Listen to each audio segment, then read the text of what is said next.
ho, ho, ho. Welcome back to the LCO. It's not Christmas, but it feels like it because we're going into the upper bracket. Today is the day where we get to find out a couple of bloody players, a couple of bloody teams that are going to be the first teams going into the playoffs.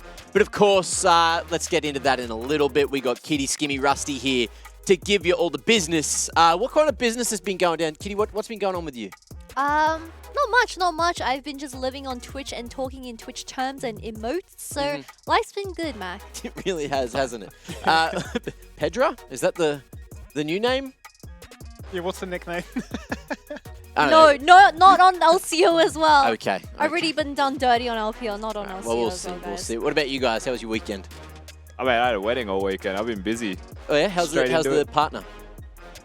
He had a big job. I mean, It was wife? a huge Twice job, now. mate. It's twice Husband? now you've done me with the exact same. I was there as one of the groomsmen, mate. I'm not married. And don't plan on it anytime soon. Twitch chat breathes a sigh of relief. I've still got a chance. Let's Okay, go. one of the more eligible bachelors in esports. But look, before we jump on into that discussion, let's have a quick look back at what went down last week. That's a segment. Looking for a blue and he finds it. Stun, one shot. I mean, good night.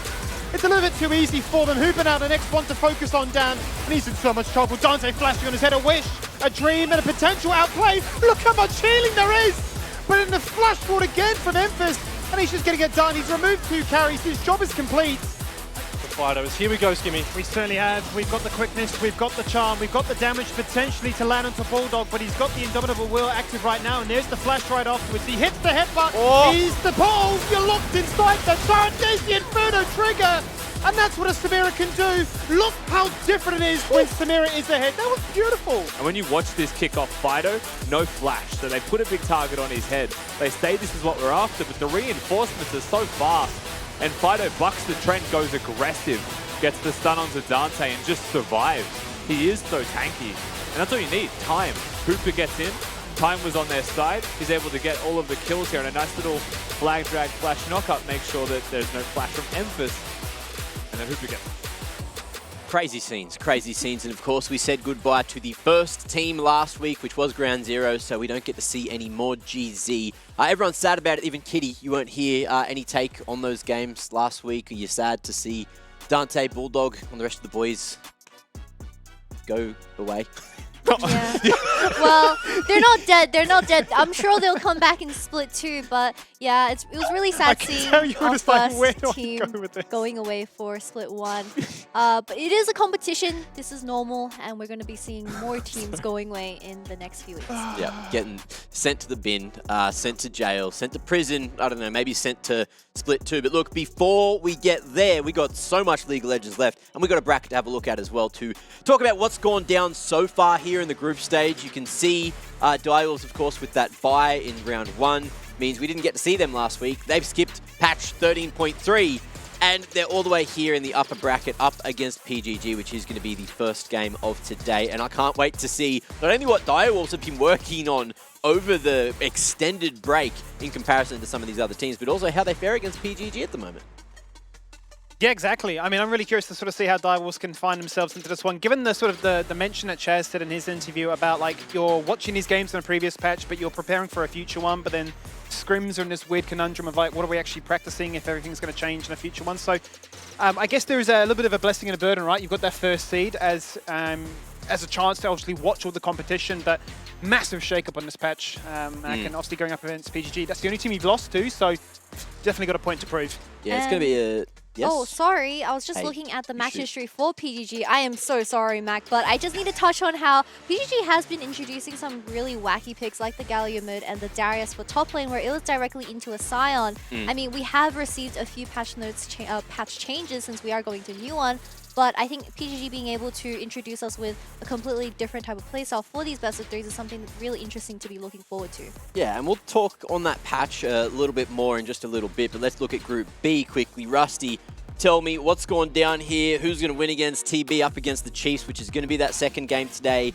And, you know, are you also sad that we had to say bye to GZ? Yeah, I am a little bit sad we had to say goodbye. It feels like it's just happened so quick, this split, you know? So haven't really had much of a chance to see growth and development, so very much looking forward to the second split here from Ground Zero to see what they can bring back to us. But it is Team Bliss versus Chiefs today. Loser will go down to play Kanga later on. And I think today's matches, I mean, you just saw Group A's match, you saw Group B's match now between Bliss and Chiefs. It's hard to say that there is any one-sided match. This is our clear top 4 teams going head-to-head. Yeah. And this is a clear, good first test on what we could be looking at come playoffs times, as the winners obviously auto-qualify into playoffs.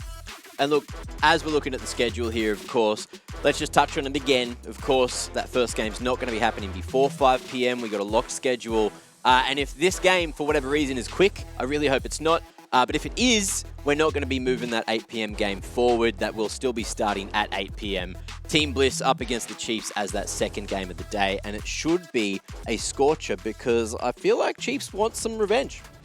They'd want to, that's for certain. I mean, it's going to be an interesting match because, first of all, battle in Brisbane, tattoos on the line. Absolutely. Bit of revenge wants to be seen, and some shaky form, to say the least, from what was meant to be perhaps the tournament favourites in the Chiefs. That is a big call, but look, I think everyone was aligned on that going into the split anyway.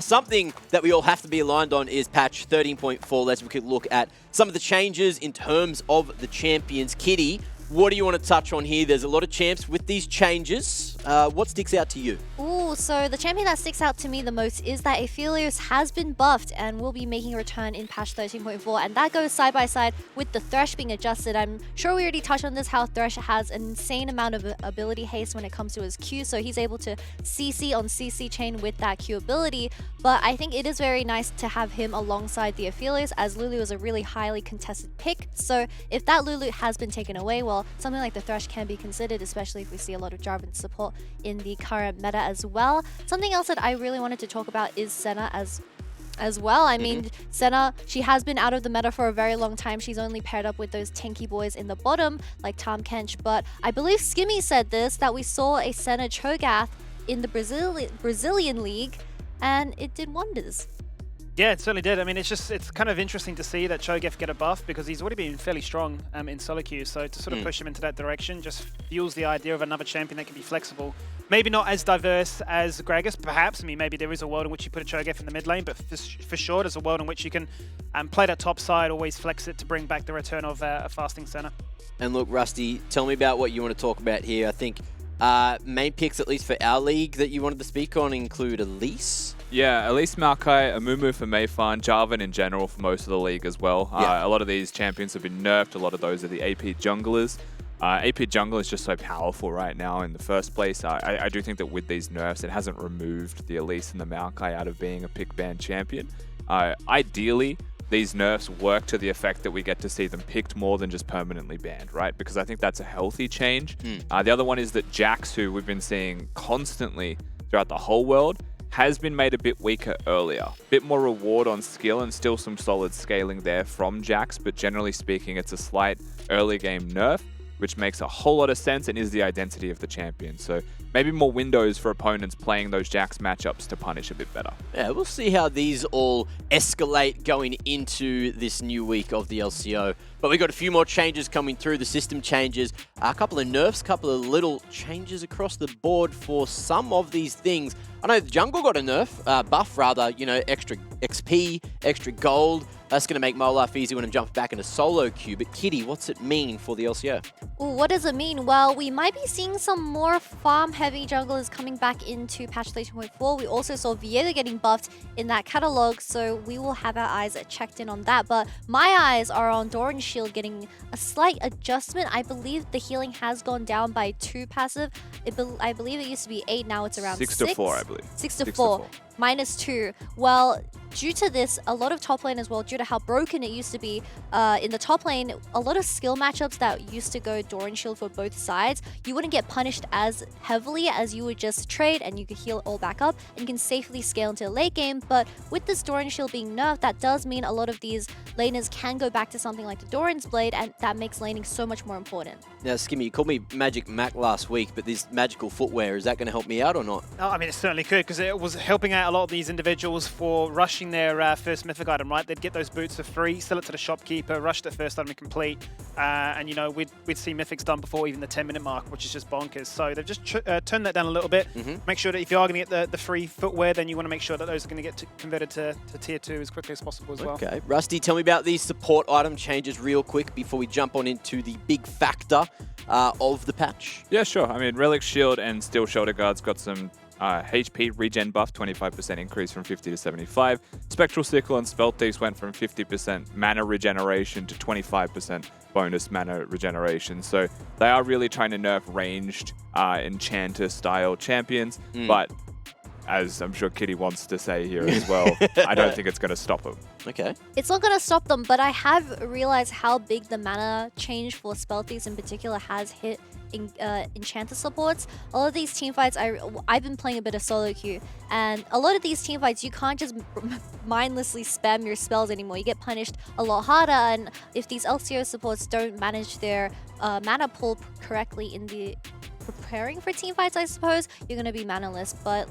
like Rusty was leading to, Relic Shield is still a very viable item for these Enchanter supports where you are able to gain health, especially with something like the Varus Karma double combat bottom lane. Okay. It's still very valuable. Very good, very good. Now, look, I'm glad we get to move towards an engage-heavy meta for the subs. I hope that really happens. But of course, Assault no longer banned, so we have him coming in, of course, for 13.4 in the LCO. Skimmy, what's going on here? What are these changes? I saw it work in the LCS for a couple of teams over the weekend. Yeah, it's a huge rework. Actually, Champion feels a lot more fluid. It's a really fun system. I feel like Riot is moving more and more towards this with quests, if you will. We saw it with the spikes from Syndra, and now you got these Stardust shards you need to try and acquire and get stronger and scale into infinity with. You're seeing there, you got the Arcane Comet. You can also run First Strike, same for your Mythic item. You could even go for the Rod of Ages or Leandry. It just depends on how free that laning phase is going to be, if you need that extra sustain or not. But ultimately, yeah, all your skills get stronger as the game goes on. Your Q is just a omnidirectional like laser wave, I guess you'd put it as. Yep. Right, you still got that traditional astral flight forward with your W, and your E is this massive execute, which, as I say, just gets bigger and bigger as the game goes by. But ultimately, you just want as much damage as possible. And the most satisfying part about the entire kit is once you've got 75 Stardust on your ultimate, it has this massive shockwave, and that can go from like all the way to mid lane to steal away the enemy blue buff. It can do damage.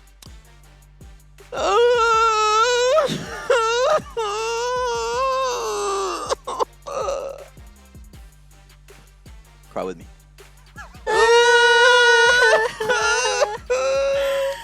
Have you got something that's getting you down? Well, this week from the fans, let us know, because look, it's a sympathy session today. If you guys have had some horrible experiences in solo queue or even just out of the rift as well, let us know. We'll cry with you.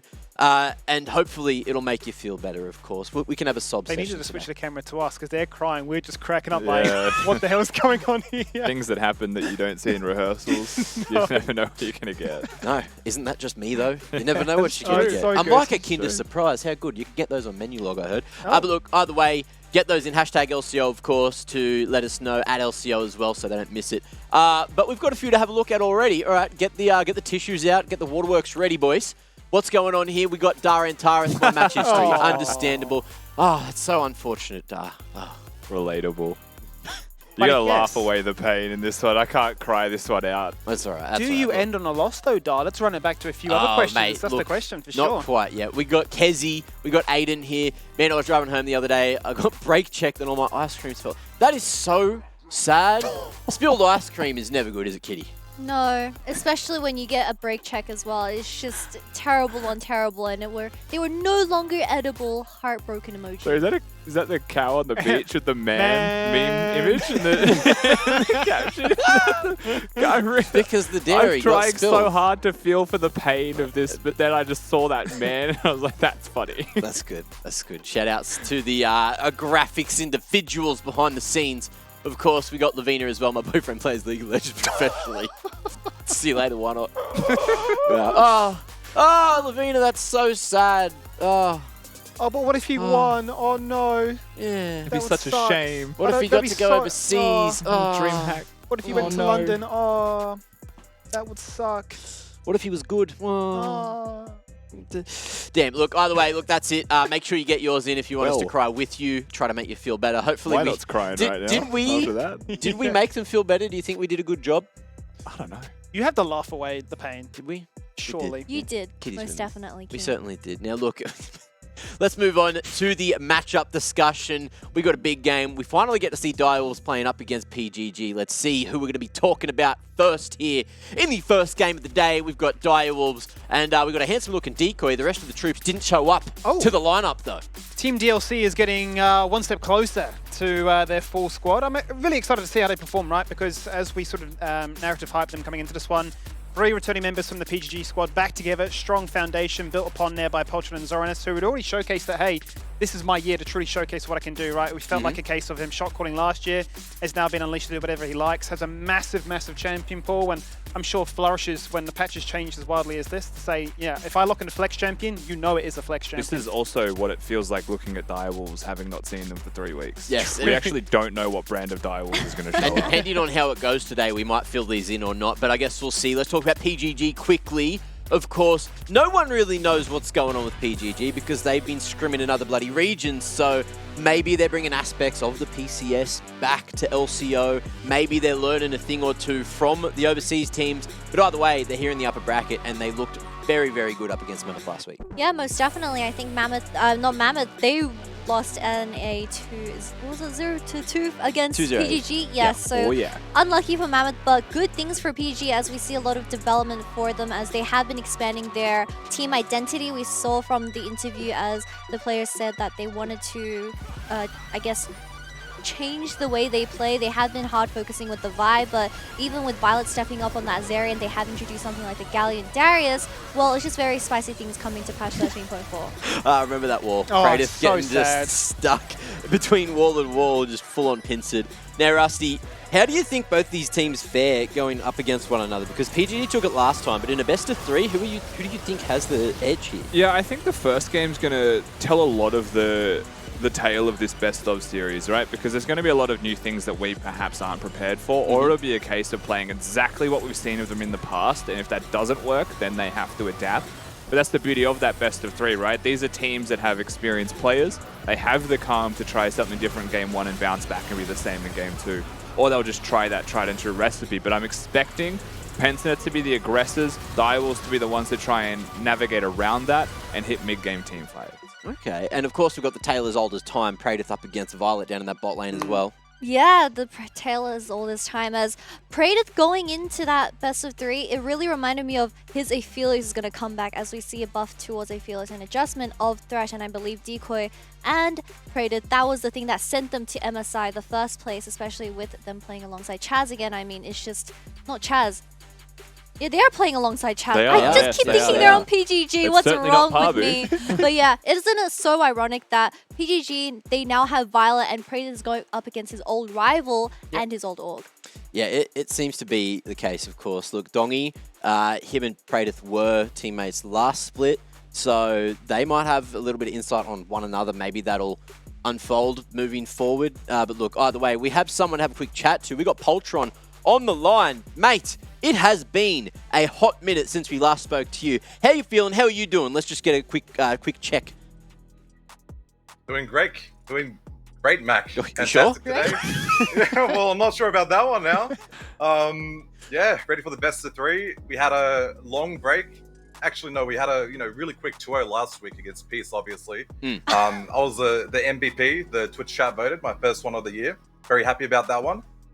But yeah, ready for today's match. Feeling good. Need to say, that's a W. We had a quick talk with Chaz last week. He was saying it was weird with the scrim setup because everyone was scrimming on 13.3, but this is going to be your first game of the group stage on 13.4. Did you figure it out? Did everyone start playing 13.4 eventually? Yeah, well, it was a bit awkward scrimming for 2 weeks when we were on 13.3 since all the other teams had to play that week, and we obviously got the forfeit win.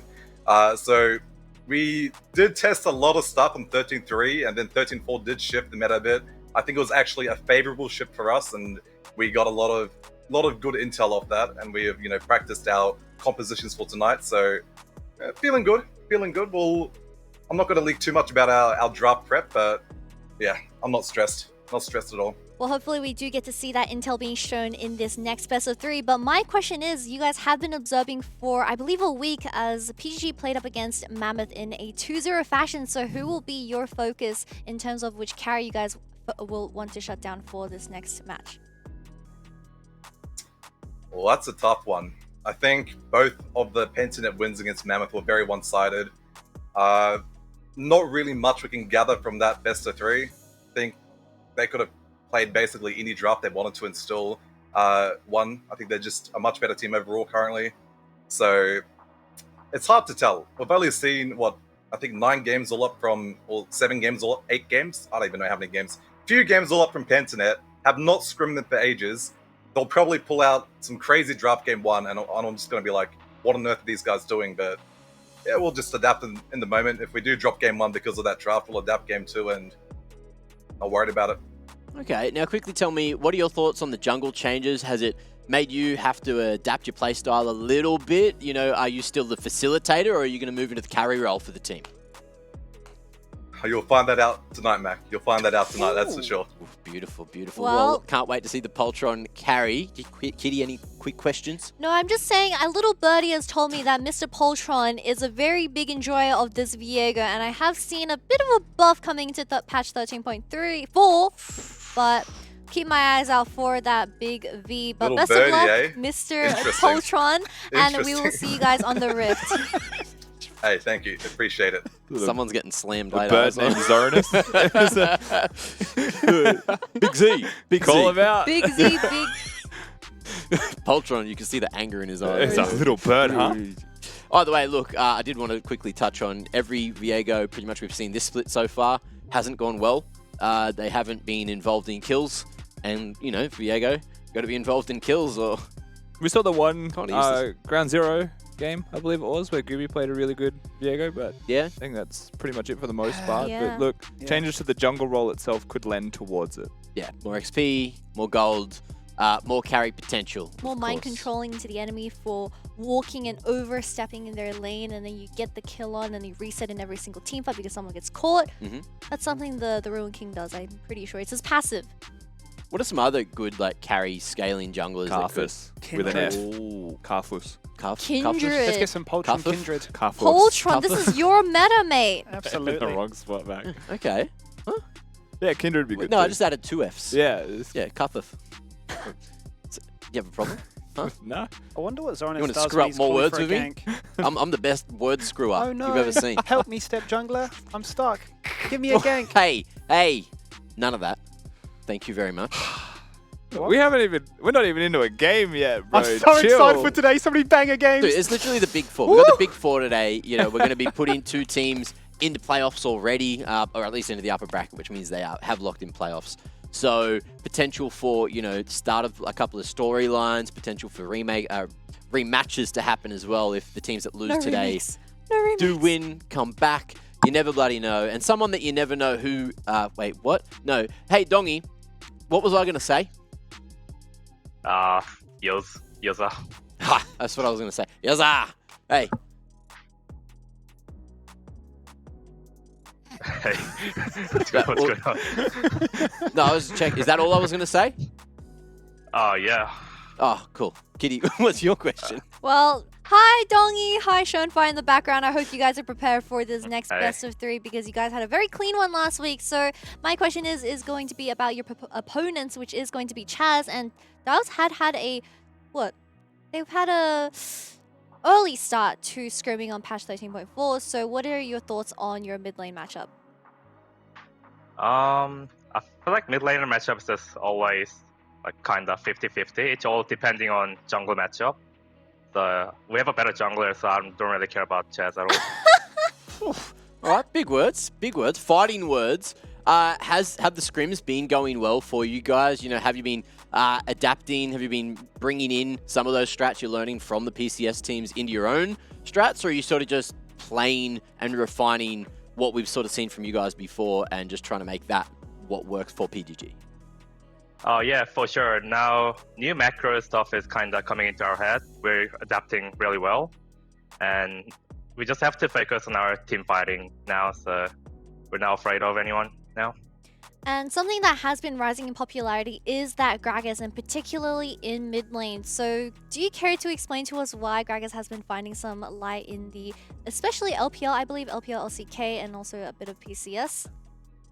It's a really safe first pick. Firstly, you never get punished by any like counter picks, and you are really strong in early skirmish with the flashy QR, and it scales really okay too. So I think it's a really good pick. And I just have one quick one. Who's the best top laner on your team? Is it still you, or is it Chippies? Not Chippies. Oh, Oh, is it you though? Might be Uppy or me. Yeah. that's true. Might be a support player. We have 3 So top true. laners. So many tops. Now look, do you like flip a coin? Is there a chance we're going to see some role swaps at some point just to like fully, completely screw with it, or is that like something you've got up your sleeves? Like one day you might pick something and then you might end up in the top lane. Chippies will be support and Appy will be in mid. Yeah, when matchup doesn't matter, we might as well just close our eyes and turn off our monitor and play as well. Well, Dongy, I'm going to let you leave here. It seems like you're quite occupied with the thing that's in front of your monitor. It looks like you're gaming. Perhaps in an ARAM, so I had to let you go. Best of luck in your upcoming matchup against Styles, and we will be here cheering for you on the side. Thank you. He Looks doesn't like even he's deny playing it. an ARAM, bro. He's like, Micro hold on, max it. getting a kill. All right, back. What was your question? He was just, yeah. He's Yeah. chilling. I was just he was just chilling. Multitasking. By the way, I Ready to thought play with the monitor I off. thought he'd give me more than a yowza, and then he just didn't. I was like, Now Man you of few know. words. Now you know how everyone on the couch feels when you go dead silent. That was your own medicine. I felt fine. Do you guys always feel fine when I do I it? didn't feel fine in that situation. I wasn't even in the interview. Ah, I thought something went wrong. I looked up. I was like, oh no. awkward? Yeah. Don't know her at all.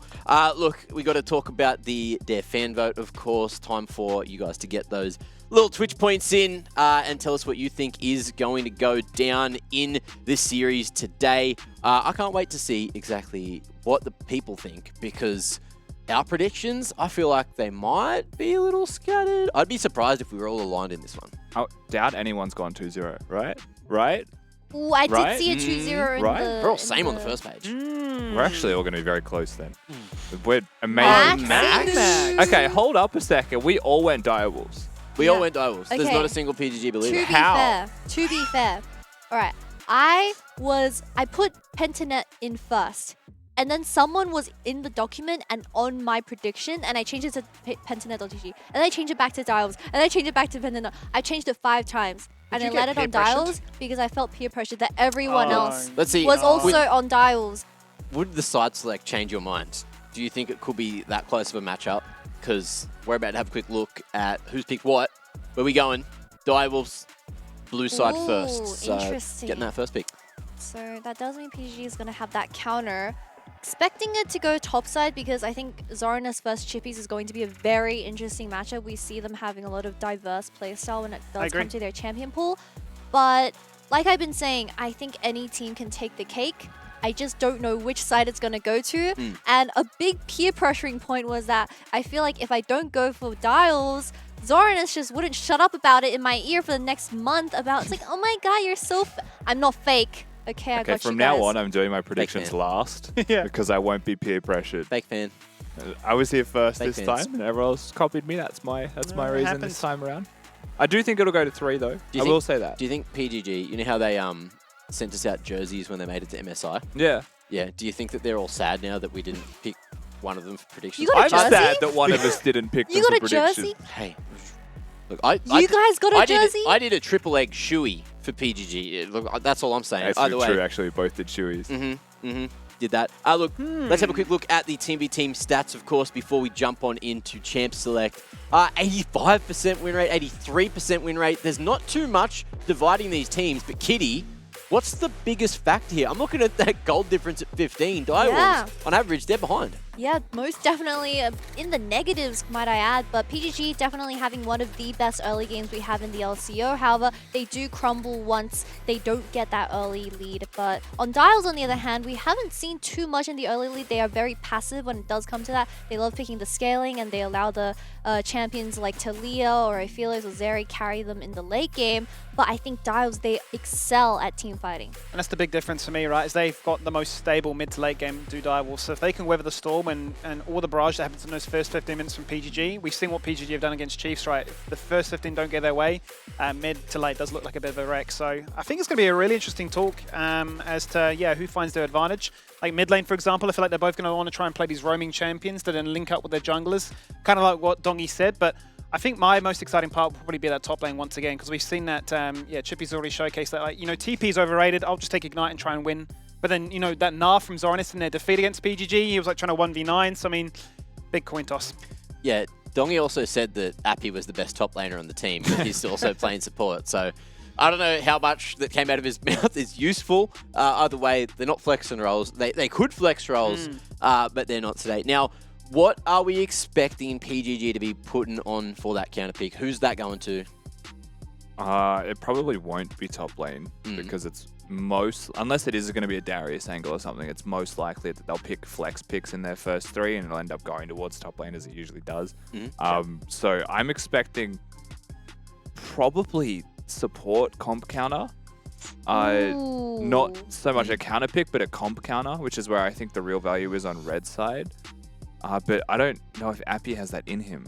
We have been seeing a lot of Renata seeking back into the meta, and she is safe for that 5th pick where you see the overall composition of the enemy. If it's something like the Sejuani, the Sylas, Renekton that want to go forwards, well, Renata is going to work perfectly as a response, and also it has really good laning matchups as you are up against all these enchanters. But like you said, all these flex picks is going to be very weird to approach the 13.4 because we've seen Jace, we've seen Annie. I mean, even Gragas is a 4-role swap up now. Yeah. It's going to be really tough to make the call. It'll be really tough indeed, and it's time to jump on into game number 1 of the day. Let's see where Champ Select's taking us. Let's do just that. All the fear crafting out the way, all the flexible champions that are creeping back into the meta. How many will be on offer here today? Because Direwolf's going to open up their account with a first pick onto Annie. Okay, so they're going to get rid of the Jace, the Ashe, and the Vi. Caitlyn going to be taken away by Pansonet alongside the Varus, which means that Zeri will be open. Zeri often picked into that Varus or poke style champions though, because it's a free lane with your abilities to sustain through it. So not going to be as likely a pick, right, with the Varus taken away instead. Annie being flexible obviously lends itself quite nicely here to Direwolves as first picks go. Gragas still going to be up as well if they wanted to go all in on being just absurdly flexible. Just gymnast draft.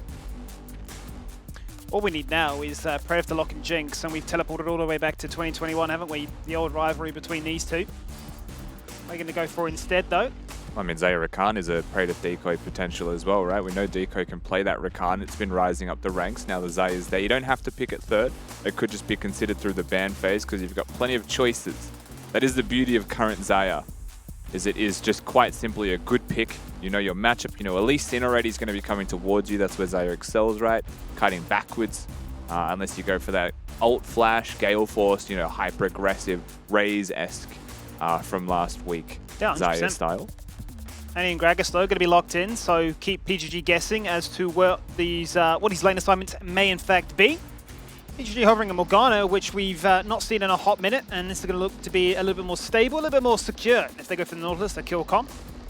It'll certainly allow Appy to be a bit of a menace in that bot lane. But Elise Sin coming out here, a bit of a change-up, right? Because for Schönfire really has been all about, you know, the Wukong, the Vi on repeat as often as they can. Elise Sin certainly one of the kind of champions where you can really showcase your skirmishing ability more so than many. So the Akali denied away. Same for the Jace as well. Curiosity now begins to spark as to what that mid lane matchup might look like. Aurelion Sol still on the cards. Yeah, Would be quite curious if it didn't get banned here. Now, I think Aurelion Sol isn't pick ban skimmy. That might be against the grain of perhaps a lot of... My Aurelion Sol opinion was, day 1, garbage. All of my laners are going 0-10. Day 2, broken. All of my mid laners are going 10-0. Day 3, broken sometimes, garbage sometimes. That is... There are so many counters to Aurelion Sol that it feels like it's impossible to pick blind. So if you are going to pick it, it'd be 5th pick, red side most likely. Or if the enemy team has shown a composition that just really lacks crowd control or like a means to stop you from existing. But even then, you can lose your lane really hard. So it's hard to pick Aurelion Sol. It's like Kassadin. It's like Kassadin in terms of where you'd pick it in the draft for everyone so that it makes more sense. That's what he does ponder a curious decision as to if it will even be shown in tonight's series. Olaf been denied away there from Chippies. If they draft a little bit too much CC, then we certainly know what an Olaf can do to negate all of that. So the Rakan, as well as the Leona, have been taken off the board here, so no partnership with that Xayah. Question is now, where do Pentanet go with their draft? Orianna did receive a significant few buffs across the last few patches.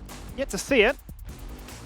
Certainly, with a Lee Sin would be a nice little delivery system. Syndra ban's an interesting one to me, because maybe that is just the Annie or the Gragas going mid, and they really don't like that matchup. I don't think it's like, you don't look at Dongi and think, ban that Syndra. Sure. Right? So like, in my mind, that could just be because it's Annie mid, and Syndra can actually be a real pest. Right? You can't actually get close to the Syndra as Annie without using that flash. She's able to just knock you back.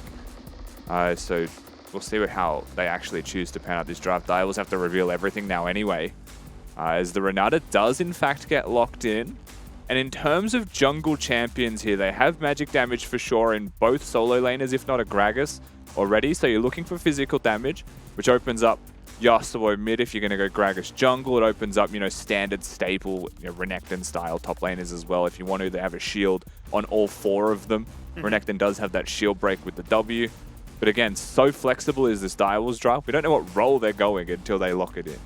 Yeah, and a Jarvan is an interesting option, isn't it? Especially into an immobile double carry prong of an Aphelios and an Orianna. The Cataclysm is going to work wonders. As the 5th and final pick, in fact, is going to go towards that top lane as Chippies decides, how do I want to play this one? Am I grouping for the team fight, or do I just want to have an absolute lane kingdom and run it back as Darius once again? What are you interested in, right? Is it laning strengths or I want that. team fight prowess? A Garen be kind of exciting, but Gragas is a nullifying top laner as well, so this is one of those situations where you've just kind of, your 5th pick has gone towards top lane, but it's not like you've got this kind of miracle option, right? That's going to just like outright win your draft. From what we could tell, the Gnar just seems to fit with the Pentanet play style. You look at their comp overall, the other option was maybe a Camille, right, to guarantee an Ori Shockwave or something like that. But not going to be seen. It is just going to be the Gnar into Gragas matchup. Go fleet footwork, try and get through the AP Gragas, which is usually the response into seeing a Gnar as your opponent. Just kind of there for team fighting and a bit of extra pressure perhaps as time passes, but AP Gragas nullifies that. yeah, seems like a champion, just so flexible in terms of lane assignments, but also just his build path, right? You can really become a full-out tank or an AP menace if called upon. But it feels like very much on brand for PGG, right? A competition which wants to be strong in lane, but also a roaming Lee Sin that might just be that characteristic 4-man dive towards the lane and, steamroll them ahead. Here's what I will say though. Praedyth can play this game with his ultimate so well. There's no guaranteed lockdown besides the Nautilus, and even then Xayah can ult the Nautilus ultimate, right? Yeah. So there is a really high value on this AD carry pick for the Direwolves squad. Orianna and Gnar both be dodged. They're combos that tend to go together at the same time as well. Lee Sin can't kick you if you're vigilant. And so if that's the case, and the rest of your team is playing Renata, Jarvan moving forwards, Annie going forwards as well, and then you've got a Gragas that can zone them out from their engage tools, I think Direwolves, in terms of how their draft plays out, both teams fairly close range. Mid-range AD carry and mid laner though for the side of Pentanet, but so much dive on the Direwolves side. To me, it is about execution. It is just going to be team fighting. It is most likely just going to be front to back with like top laners flanking. And it's just going to be who does it better.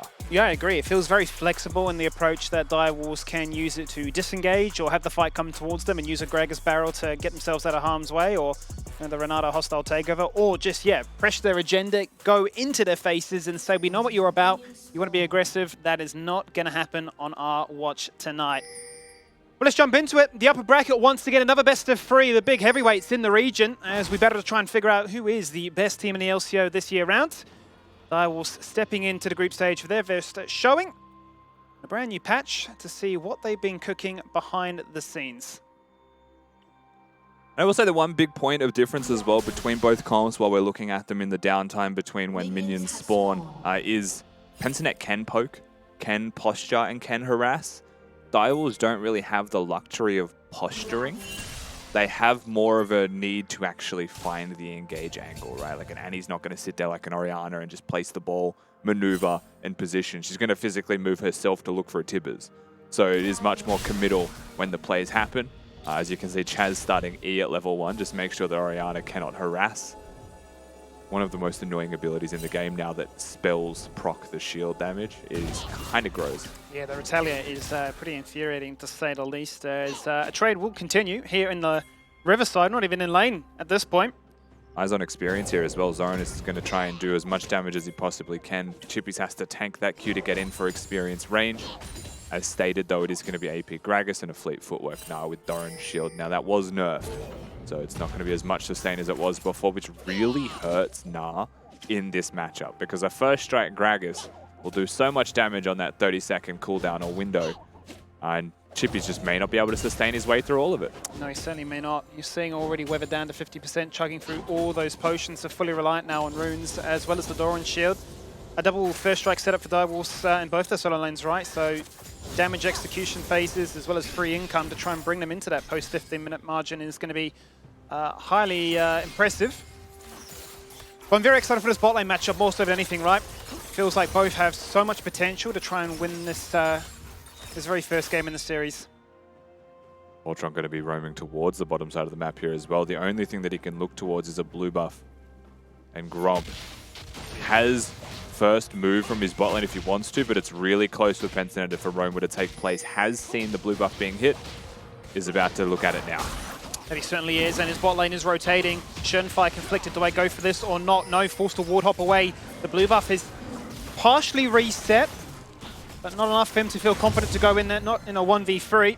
The blue buff is successfully denied there by Poltron. Yeah, really well done by Direwolves and Poltron as a whole, right? Using priority in that bottom lane to steal it away, even though mid has no real ability to move. Poltron now can't go for the Wolves as a result of that.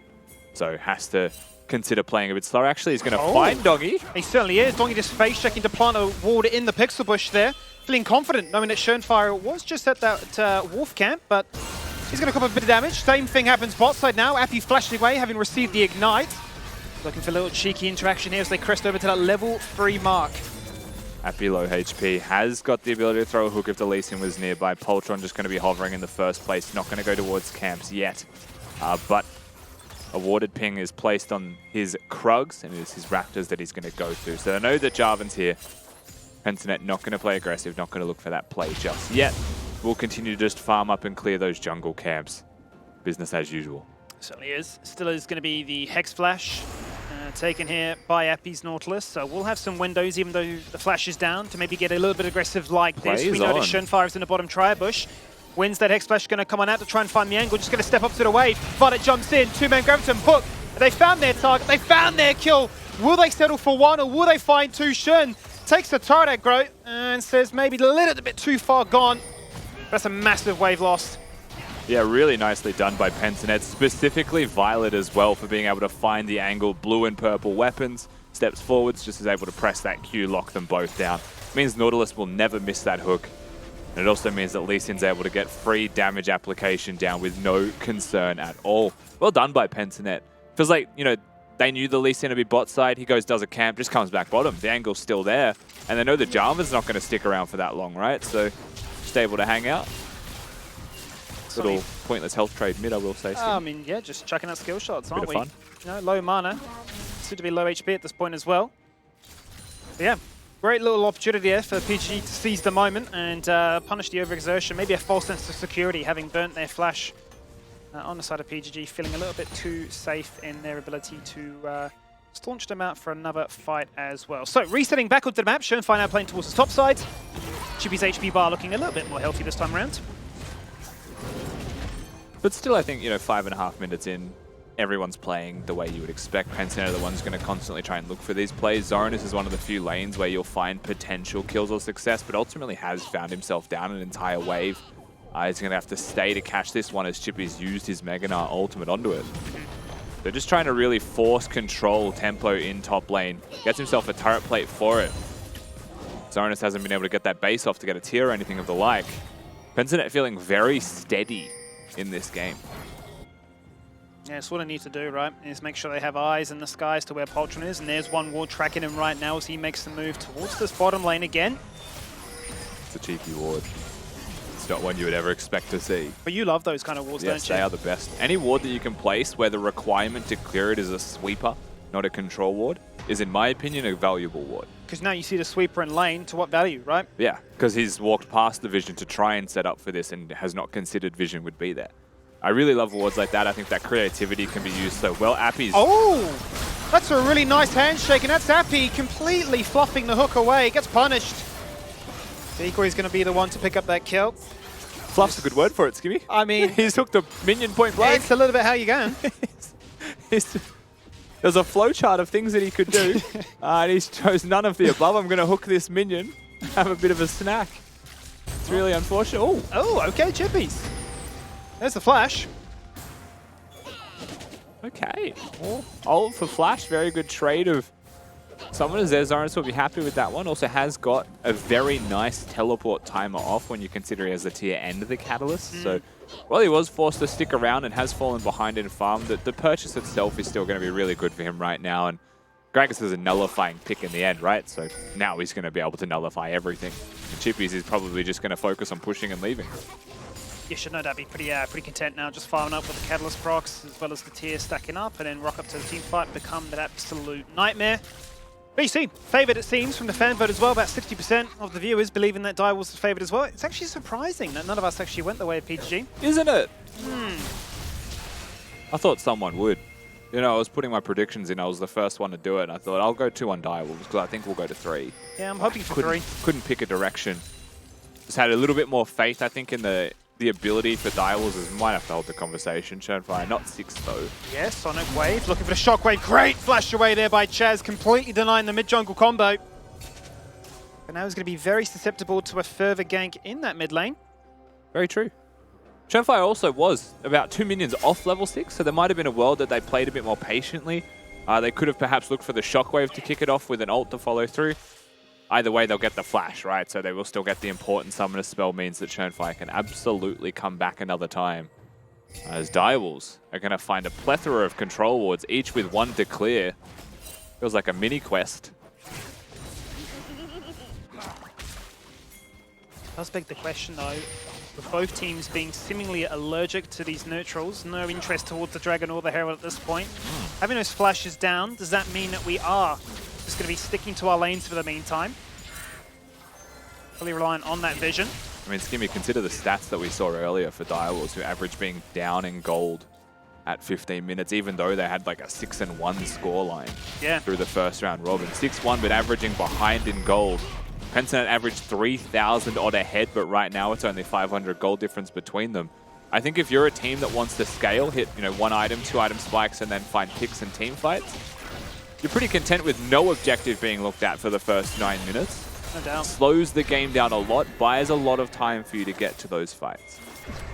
The big merit of Pentanet's game has been their ability to find successful fights, which then turned into a lot of plates being found every single game to generate that huge lead. Obviously, the denial on the receiving end as well cannot be understated, but this Direwolves definitely want that stability to bring them into the first 15 as we hit the 10-minute mark now. I think an interesting challenge, Skimmy, as someone that's seen the PCS, you know that they're not going to shy away from a bit of action. And if Pensanet have been scrimming them, it feels a little bit out of place that they are only 1-to-1 in kills. You've got a Lee Sin, you've got a lot of potential playmaking early, you've got a Nautilus lane to play towards. But only the one real gank that went off and was successful other than the flash in mid. Getting flash from Annie, by the way, is invaluable because it means you can't flash forwards. So obviously it does help a lot, but yeah, you're expecting just a little bit more blood. Certainly are. I've seen a little bit of everything from the PCS region, to stalemates leading into 40-minute games, or does AFK waiting for every objective spawn to just full out 50-kill bonanzas, so not quite sure what to expect. And will that just be game 1 jitters? Is this one of those games where it just sets the tone for what is to be expected in this best of 3? Well, Schönfei's jumped in, he's forced Poltron across the wall, out goes the Moonlight Vigil, onto Free, there is the Glacial Augment, there Shockwave. is the 2-man Shockwave, and here is Decoy in a lot of trouble. He will not be bailed out. The Dragon resets and the fight continues. The Feathers, they get ripped back, and Appy is down. Now Violet's still charging forward with no matter to his name, but flashing on your head, he's getting a little bit insane, looking for another kill. But that's a massive route to prevent any further blood. And I mean, as the dust settles, no top laner gets involved, no top laner can teleport, but a very bloody exchange between these teams as it's 2 kills apiece. And the objective can't be touched. Poltron might look here.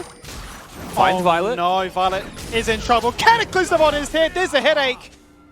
And I hate to wonder, but is that a case of going to the recall and you're looking at the shop? I think Violet just makes a mistake in terms of where he was recalling. When the battle lines were set up, Pensinet were on the bottom side of the Drake. He walks towards Direwolf's vision to get that recall off. And so it is his burden to bear. We'll see this one more time. Poltron straight up just gets hit by a purple weapon, realizes it, the Gravitum is coming and has to flag drag out. Violet does so much damage in this team fight, it is unreasonable. A Shockwave comes in really early and really nicely, and Schönfire survives. Everything's going so well, but then an Annie Q gets buffered with the flash from Appy, the feathers get ripped back, and Violet is out of mana, but they flash forwards, they look for these plays, and they forget about little old Poltron back there, who gets the first one. And it ends up equalizing the trade. Still felt like a one trade from Pensinet, but because they couldn't go for the objective, Violet dies afterwards, it's actually worked out favorably for Direwolf. And it is such an interesting display of just mechanics being showcased there, nullifying with every single ultimate or move to try and overcommit either Fighting end again. of the stick. Direwolves will pick up that Drake and find themselves now a fight afterwards to fight themselves out of this river. The Shockwave goes out, but it's not enough for a one-shot, not this early on at least. Schönfire tagged up there with a Sonic Wave, and as a flash is forced for what could have been a follow-up hook. Drake does go the way of the Direwolves. They'll get the flash out of Poltron, yes, but just a lack of ability, cooldowns and timers there for both of these teams made it very hard to navigate that skirmish. You know, the Nautilus has immense value with the hooks being thrown out. Praetors can rip the feathers back, but it was really just the Shockwave that we saw. And only now, you know, the hostile takeover is going to be there. Decoy's got his abilities up, ready to go. This is where it gets continuations of volatile game states just continue, right? It is now just going to be like, oh, look at this cooldown missing. We should punish that. And that cycle can be vicious. It certainly can be. PGG will still retain their very slim gold lead at this point of the game. As we check in overall to see really who is the biggest benefactor at this stage, it will be Violet, no surprise, the most CS, as well as the fact that he's just picked up those turret plates from the Herald being used bot as well. He is going to have himself a Gale Force now complete just before we hit the 14-minute mark.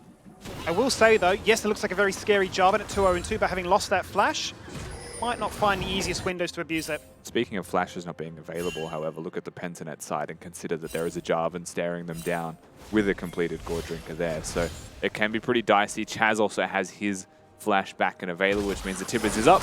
Well, there we go. That's a little bit of a junk into the mid lane and saying, you don't have any way to get out of this one. There's a fireball to the head. Sweet dreams for you indeed. Rod of Age is complete. And a kill secure. And it's just that simple. Chaz gets to hold the flash. Tibbers comes down. They'll get some turret plates in mid alongside that. Oh, sorry, not turret plates. Some turret damage in mid alongside that kill. Direwolves timing those cooldowns, recognizing the flash isn't there from Dongi for even a minute yet. They'll find the kill that they're after.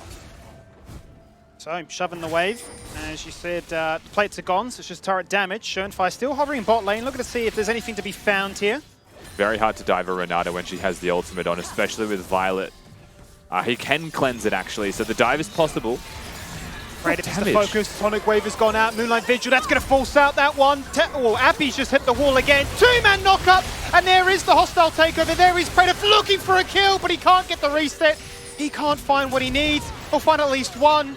But Violet survives off, and Schönfire so close to falling too. Yeah, going to be one tick off potentially getting a kill there from that Ignite. Decoy perhaps wishing he had an exhaust, given that they have got such a dive-heavy composition. He's just not going to be able to find that value that the Ignite perhaps he was hoping would provide. Good dive from Pensinet, but realistically, why was that dive good? It's because Violet's just an absolute force of nature. Just chucks down a turret, gets the green weapon auto attacks off, finds multiple skill shots, ult, forces the ult, and so it's very easy for Appy to just step up now and press R. Praetor holds his E for this entire time knowing that he was going to get resurrected from Decoy. So tries his best to hold that, to have lethal to stay alive. Close, but unfortunately just not enough. Just not enough, just needed a few more precious seconds, but those certainly were not afforded to him. Really does feel like that kind of game right now. On a knife's edge, even game state with the kills, with the gold, with the overall feel as we now project our heads into the top lane now, in towards a potential Rift Herald. Yeah, both teams abandoning bottom lane right now. It is looking like it's going to be a fully grouped situation. Top lane is just neglecting their team's existence for the most part. This might be the first time they share real estate. Just kidding, they're not. They're going to walk away. Direwolves will still secure objectives in pretty short order in this game. And we are getting towards those mythic spikes turning into second items, Skimmy, right? Turning into this situation and game state where we have constantly seen Direwolves generate picks and turn those picks into team fights and leads in games. There's no possibility as Chippies is now being jumped upon. Poltron tries to bait him out, but does go the wrong direction. They won't mind though. Herald's used to great success. That's the first turret of the game going their way. As it will be matched in the bot lane by Pentanet. Still very much a case of we're not too keen on that full 5v5 skirmish yet. Might just be waiting for those 2 items. So very nicely done by Direwolves. They don't hesitate, right? They recognize the bot's going to go down, so they summon the Herald top lane. They force the first turret in the game. Bit of extra money in their pockets. Chippies is still quietly sitting up there with a shutdown bounty of 150 gold because he's been farming up an absolute storm. 180 CS at 17 minutes. Just wants to prove to all the new guard that he can still farm up a storm and he does still have the game of hands. No matter how long he's been around for, I think playing since 2017. That was very, very close there from Poltron as he jumps in and gets kicked out into a shutdown. Violet's happy about that one. He cleanses himself out of harm's way. Appy goes golden.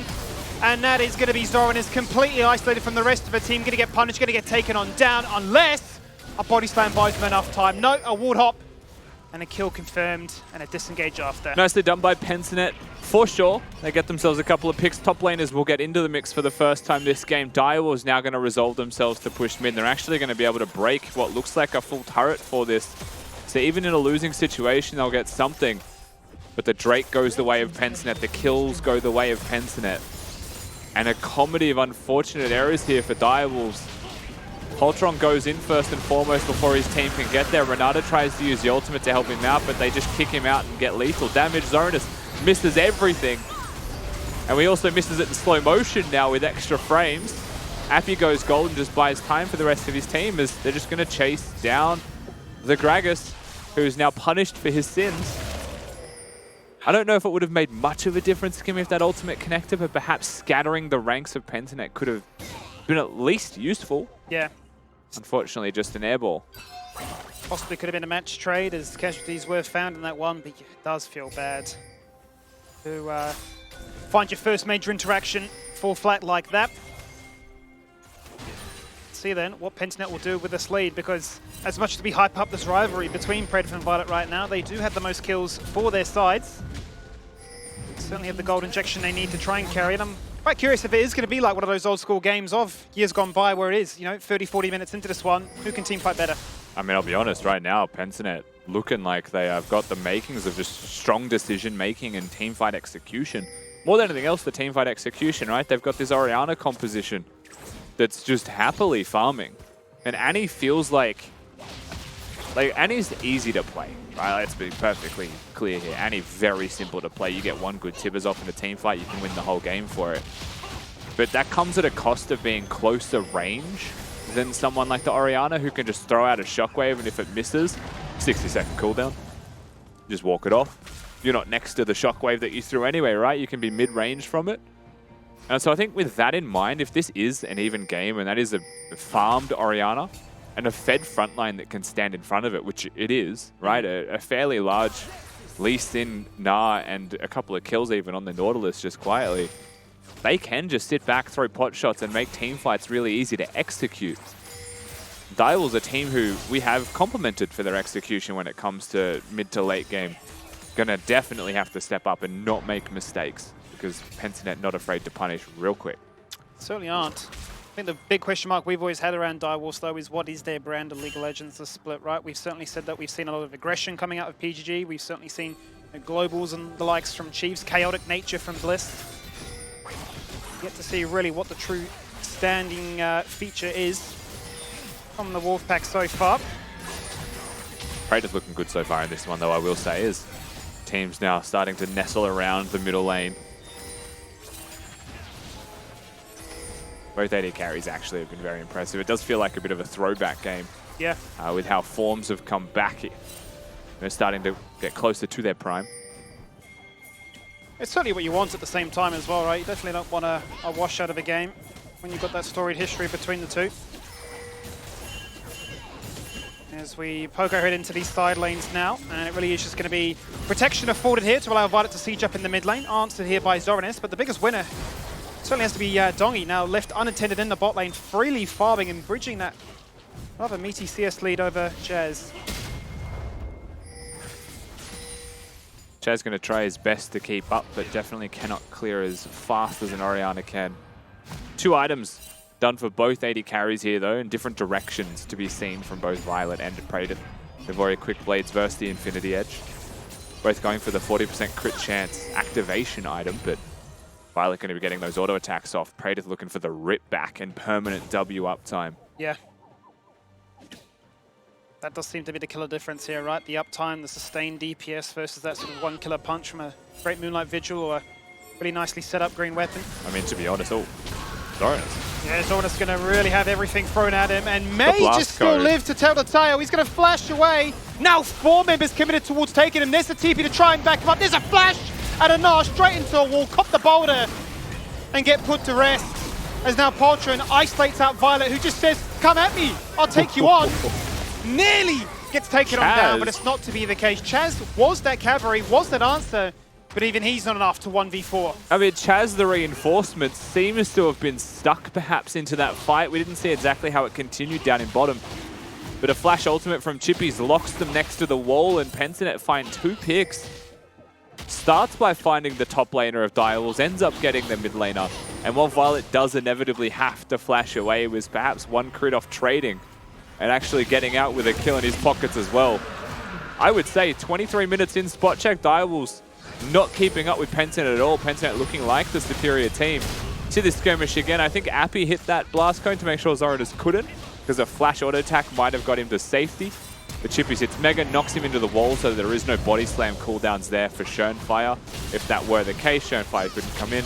And a flash kick from Chaz, who tries to pull out a Houdini act perhaps to get more damage on a Dongi, but Chaz chose his death.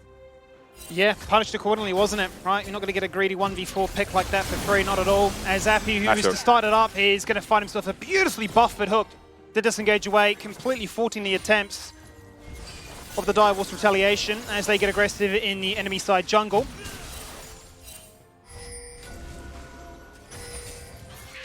Baron now definitely something that will be looked at. No Drake for 3 minutes and 50 seconds, so a while. One side of the map to play towards. Aphelios, no flash. Chippies and Schönfire as well, no flashes themselves, but have got some mobility there. Just means that Poltron, sights set on the AD carry of Pensinet. Oh! He's just brought him on a bit of a magical journey, has Schönfire, who thankfully is not going to get rooted in place by those feathers, can just dash right back into the river again. And really teasing one another as to, is that a pick? Yeah. I mean, Poltron might even have been able to chuck down the Cataclysm there. Block him away from the wall far enough, maybe? Yeah, possibly. With terrain creation that he couldn't have ward hopped, but wants to hold it. Sight set firmly on the carries of the Pensinet roster. Pensinet themselves now advance. They push their position forwards. They try and really just bleed out the position of Direwolves in mid lane. And Chippy's is here. He's got Mega. Zoranis is still tucked away in the bot lane, farming up a tree. He's level 16 now, so it's a fairly scary 2-item Gragas, despite the 0-2 scoreline. There's a 4-man contingency. They do enough to ward Pensinet from starting up the Baron here. Archangel's now done for Dongi as well, so definitely scaling into this game. 2 items completed for most of these teams. Direwolves gonna face check blind. They don't know where Pensinet are. What they don't know is that they've recalled, but clearing out all of this vision is effectively confirmation of that. They'll press forwards by themselves, at least a foothold in the red side jungle of Pensinet's map, but they're very aware they don't want to face check here. The lines in the sand are very clear where they've been drawn. And the game does still revolve so much around this mid lane outer turret. It's going to be impossible for Direwolves to defend this one though. They wanted vision. This is the price they pay. Certainly is the price they pay. That one was very fragile to begin with anyway, so it is going to inevitably fall on down as Pensinet can go back to the river to replant the vision, regather control. And you can tell, like, we can see it's only a 2,000 gold difference. Doesn't feel like it. You're watching this game, it feels like Direwolves are clearly in a losing position. And Pensinet starting to really enforce their control as Poltron. Speaking of losing positions. Yeah, in a bit of trouble right now. He went for the widest flank imaginable, but then realized, hang on a minute, it's not looking good for me. Flashing out there from the ult. How about a second ult to the face? The fadeaway kick, once again, for Violet to collect. I mean, he's not even using the collector here, but he's managed to find 4 kills. Firewalls will now really force themselves to trade off a turret in the mid lane, but without a jungler, I mean, this feels like a big ask. Yeah, they're going to choose to contest this one, it seems like. Gragas can throw Qs over the wall to get some vision, so they don't necessarily need wards. 36 HP. That was far too close. He could have stolen that, he wasn't even aware. That was far too close for a blind barrel. You know, the thing is, Skibby, when you throw the barrel out, you only get vision once it arrives. So if he pressed Q instantly, he steals that. But he wanted to see the HP. He wasn't expecting to Hail Mary. There is a universe where he takes that. Oh, man. Agonizingly close to flipping the game just like that. Frustration, no doubt, but Pentanet now starting to build that bigger gold lead that really felt like where the game was going anyway. What's interesting to me as well, though, is that Direwolves made the decision to contest the Baron instead of pushing mid. There's a world they break that inhibitor turret. They just didn't expect Pentanet perhaps to do it as fast as they did, but it was already gone by the time they got there. But now they've got to deal with a Baron buffed PGG roster. Mechanically, they've been looking sound. Their execution, their pick potential has been second to none so far. And their strength is in all the right places here. 5 kills as an Aphelios. Welcome back to the meta. Violet looking insane today as a form check. Really feeling himself, a very confident ADC to say the least. It's been a pleasure to watch in this first game, and I think Pentanet saw our predictions, asked the same question I did, even though I went for Direwolves as well. Where's the faith? Yeah, where is the faith? As Zoranus now is going to try and deliver it for those Direwolves fans in a 1v3. Predator waiting in the angle. Never was really a true participant in that one because they've got bigger things to worry about right now. Their mid and bot lane are being sieged upon. Outers will still stand for the meantime. You know what really grosses me out about this Annie change is that you can build Rylai's, press E on yourself, and Orianna by hitting you is hit with Scorch and slowed. The audacity of Annie. It's a little bit cringe. Yeah, it's a lot cringe. Speaking of cringe, look at the shield value. Ah, yes. For Violet. Now that he's got that Bloodthirster, the overheal there, as well as the red weapon. That's a third whole bar on that health bar. That's 1,000 on top of the 2,000 he has. I really like Kitty's description as to what this Let's not say. build is. Let's just say it gives you a lot of protection. Let's just say Kitty can explain that one. Sure. We don't have to do that. That's not our We job. don't have to do that. That's not our job. It's Kitty's phrase, not ours. Absolutely. Imagine. 4K gold lead, but with a Baron buff, with sieging potential, and a Soul point to look forward to in 4 minutes as well. We certainly do feel like this is Pentanet's game to close on out, but is it all said and done really at this point for Direwolves? We've yet to see them really try and re-engage and start off a fight. They've definitely been on the receiving ends of picks, but we've yet to see a full 5v5 for what feels like the last 10 minutes. That is a lot of crit damage. And that is a Tibbers right onto Schön's head. He's gone! He's dead! Poltron's found it! That's what they've been looking for! And that's a flanking TP. In comes the hostile takeover. And look how much damage goes not onto Violet because the shield is still standing. In jumps Chippy. He's looking to try and corral them with a flash and a gnaw, but it's not to be. So had to be satisfied with just a 1-for-1 being exchanged in the jungle. Really nice turn from Direwolves, and particularly from Chaz to find an opportunity, to find an angle. Poltron does not hesitate to make that a 1-for-1 trade because he was basically already caught. Violet's unstoppable. He's unleashed. He placed a turret down with his grey weapon, and it was 1v1ing the Jarvan. You see how much health he loses here from just a couple of crits coming out of that. 300, 600 HP gone. Lee Sin finds the Q. They thought they've caught Decoy. Again, Violet makes Prey with 1 HP, and Chaz says, no, we are not going to just go quietly in this situation and concede the entire map. Finds the angle, but in the end, it does just result in this 1-for-1 and a big skirmish to try and get out with your life. A very small teleport there from Dongi also to go from the enemy blue into mid lane to say, I just need to quickly reposition myself. It's not looking too good from this angle. Wasn't really that much of a determining factor overall, however. As back to mid lane we go again. The photographer squat teleport. Ooh. Trellis is on there. I mean, one auto attack and suddenly Decoy has better ideas in mind. Nearly free tapped. Duco's struggling to keep up with this one. Chippies is going to be the target from Direwolves, but the fact that Q-Slow did not connect means he's out. Unless they pull out something very special. But either way, they're going to keep him humble and make him keep walking. But that's so much time they exhausted into that opportunity that Pensinet are just going to be able to push forwards and clear this wave out. You would expect, as Praetor cops one auto attack himself, and geez. Oh, that's a massive flank there from Zoranus right now, but what can he find with it? The ult's already been expended, has to go golden. Utilize that to great success. There is the Renata ult, just too short. It doesn't hit anybody. Zoranus still the one being run on down. Decoy grateful that he's out of range for that final execution. There is the Cataclysm, there is the Shockwave, and there is the 2 kills going the way of Direwolves. Can they find more? They've been forced to run the opposite direction from their own base. And surely Pensinet walk in and take the inhibitor. You would think so, but the minions were cleared by Direwolves there as their last resort, their last option. The entire wave is gone. And you can see Praetor's going to make sure that next one's cut off as well. They will not give an inch to Pensinet. They will not let them break the base. They are staying well and truly in this game. And you can see it starts with the flank and another cast that does go wide. A real shocker to start this one off. Decoy throws the least hostile takeover you've ever seen. Very passive takeover, and Zoranus gets caught here. Poultron actually ults and provides a platform for Chippies to Mega Gnar into to stun them, but at the same time it's a platform for an Annie ult, and then for an Orianna Shockwave. So everyone loving that Jarvan ultimate in this one, but as you can see, the dust settles and just clear the waves and walk away. I'll tell you what that was. That was a Beyblade arena where everything just going off at once, wasn't it? It certainly was a bit of action. That's true. They just let it rip in the circle. It certainly did. Baron. This is really the defining moment of the game, right? 30 seconds on that soul point. Baron being teased that? It's a gutsy looking, given that it was just a Jarvan and Renata hitting. A teleport actually gets forced. That might be what Direwolves just wanted. Yep, out of the side lanes.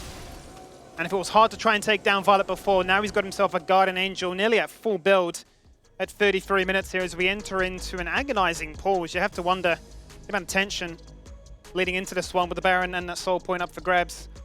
I hope it's nothing major. A very crazy game one in this best of 3 series, to say the least here, Skimmy, with how it's played out. You know, the aggressors in Pensinet get themselves the lead. Direwolves hold on very well, as you know them to be able to do. And even in losing situations, it feels like they still find opportunities to go even, if not, you know, mitigate losses incredibly well. Yeah. And we are now finally at this point in the game where it feels like the Drake's Soul is now going to be a big deal. The Baron is starting to be super impactful for breaking bases. And death timers are going to be extremely protracted as the game progresses. It does feel like the pressure is mounting for this next play. Yeah, I mean, it certainly does. And it doesn't feel like there's been enough in this game to warrant that massive 10k snowballing lead, right? We've yet to really see either side show that you have just that much extra over us. It has been really evenly matched, I'd have to say. I mean, I'm really curious to see if this feels like a case of, you know, you get that game 1 win, and I'd be very surprised if it was just a 2-0 based off that. I mean, the cool thing as well is, like, if I was to say name a player in Pensinet that's playing really well in this game, my first thought is Violet. It doesn't mean that Praetor's playing poorly, right? Like, Praetor's actually playing really well. Yeah. It's just that Violet's playing exceptionally. And it feels like we might be watching a best of 3 series where the winner is just a team that plays better themselves, not better than their opponents. So we might be staring one of those down, which is a very exciting best of to watch, especially when you ask anyone who's going to win this series, and it's almost impossible to say a 2-0. There's only one prediction that did say 2-0. All of us are giving Pensinet a chance. At the very least, we think it'll go to 3 games and both teams could win it. It does feel very much like a series where even if it was to go to a best of 5, for instance, it would almost feel like a 3-2 scoreline as well, right? It feels like, as much as you always want to talk about, you know, what kind of conditions are we looking at? Is it draft dependent? Is it pick dependent? Is it all about, you know, current form coming into this one? It does feel like a case of, who doesn't get in their own head a little bit too much as to what looks to be the better play on at that single moment. We did see the TP obviously burnt just prior to try and force out that Baron. That is the current game state leading into this one, right? 20 seconds on that Dragon Soul fight. Baron being looked at. Still Pensinet in the driving seat. Well and truly, but I mean, Direwolves posturing aggressively. They're the ones who started that Baron, forced the teleport as well. And in that situation, keep in mind that they were trying to get the last remaining teleport or last remaining split push option on the map taken away from Pensinet. So mischief managed, essentially. They forced out what was required of them. And now we're going to be at this very interesting impasse once the game resumes to see who will be able to take those next steps and how that mid priority that both teams have been vying for endlessly will result in an objective, potentially, if not a pick, right? One Tibbers could win the whole game, and Chaz is finger on the trigger. Well, that is my big question, right? Because given how well Violet has been playing, he's been simply untouchable. It's been very, very hard to get on top of him. And even if you have found him, he just does so much damage that you regret it completely, right? So now the Guardian Angel that we just saw purchase leading into that big, big fight, you're thinking, even now then, if you get mind controlled by the idea that there's a massive bounty, there is at least like 30-35% of the damage removed. Yep. So much time wasted, because it's not to say that the rest of their team is doing no damage at all. I mean, the Orianna is already at that 3-item breakpoint as well. The Shockwave items right? as well. It's terrifying. So it's a huge ask at this point in the game. And the word we have got from the admins is there is a bit of a comms issue at the moment. So hopefully something that can be resolved fairly quickly. But given just how high the stakes are, you don't want your comms to be broken at this point. Max Baker to say cheese real quick. He doesn't, Skimmy doesn't like saying cheese. I don't want to say cheese. He fake posed. It's to Polaroid. So I would love to say I heard everything that you just said, Skimmy. But Mac was staring me down with a cheesy grin with a Polaroid in his hands. It's the Mac control. It's Magic Mac Mike control. has done it again. Magic mind control Mac. The meta continues. So tall, so handsome. It's Maximize, sorry. Wrong Mac. Never get your Macs crossed. No, no. But yes. Never make Mac cross, actually. That'd be dangerous. A big man. Yeah, look, I'm wondering what would happen if we did switch couches for a day. If things did get a little bit crazy. Couches? Yeah. Because it does feel like we've got a defined meta based on the couch. It was very much like Kitty has to go along with anything Mac does. There's Kitty no has negotiating. to go along Right? with whatever Mac does. If we're doing a skit, it has to happen. Whereas we're always left confused or the ones instigating more drama. I'm good with that. I'm good with that personally. I'm all about that. Wouldn't change it for the world. But yes, just a quick reminder, if you are tuning in and wondering why there's a pause, it's game number 1 here in this best of 3 upper bracket. A big game to try and put yourself into that position for the LCO playoffs. Currently leading into a soul point and 20 seconds, and the Baron is there. What, 35 minutes into this game? It's pretty late into the into the match. So a pretty big moment. But we have received confirmation there is a bit of a comms issue, so need that one to be resolved, or the game would feel pretty bad going to a second one, realizing that a team fight was perhaps botched. So with that in mind, we may in fact be going back to the couch and perhaps gathering the thoughts of the likes of Kitty and Mac. Not yet. Not yet. Don't talk yet. You're not allowed. Try now. How about now?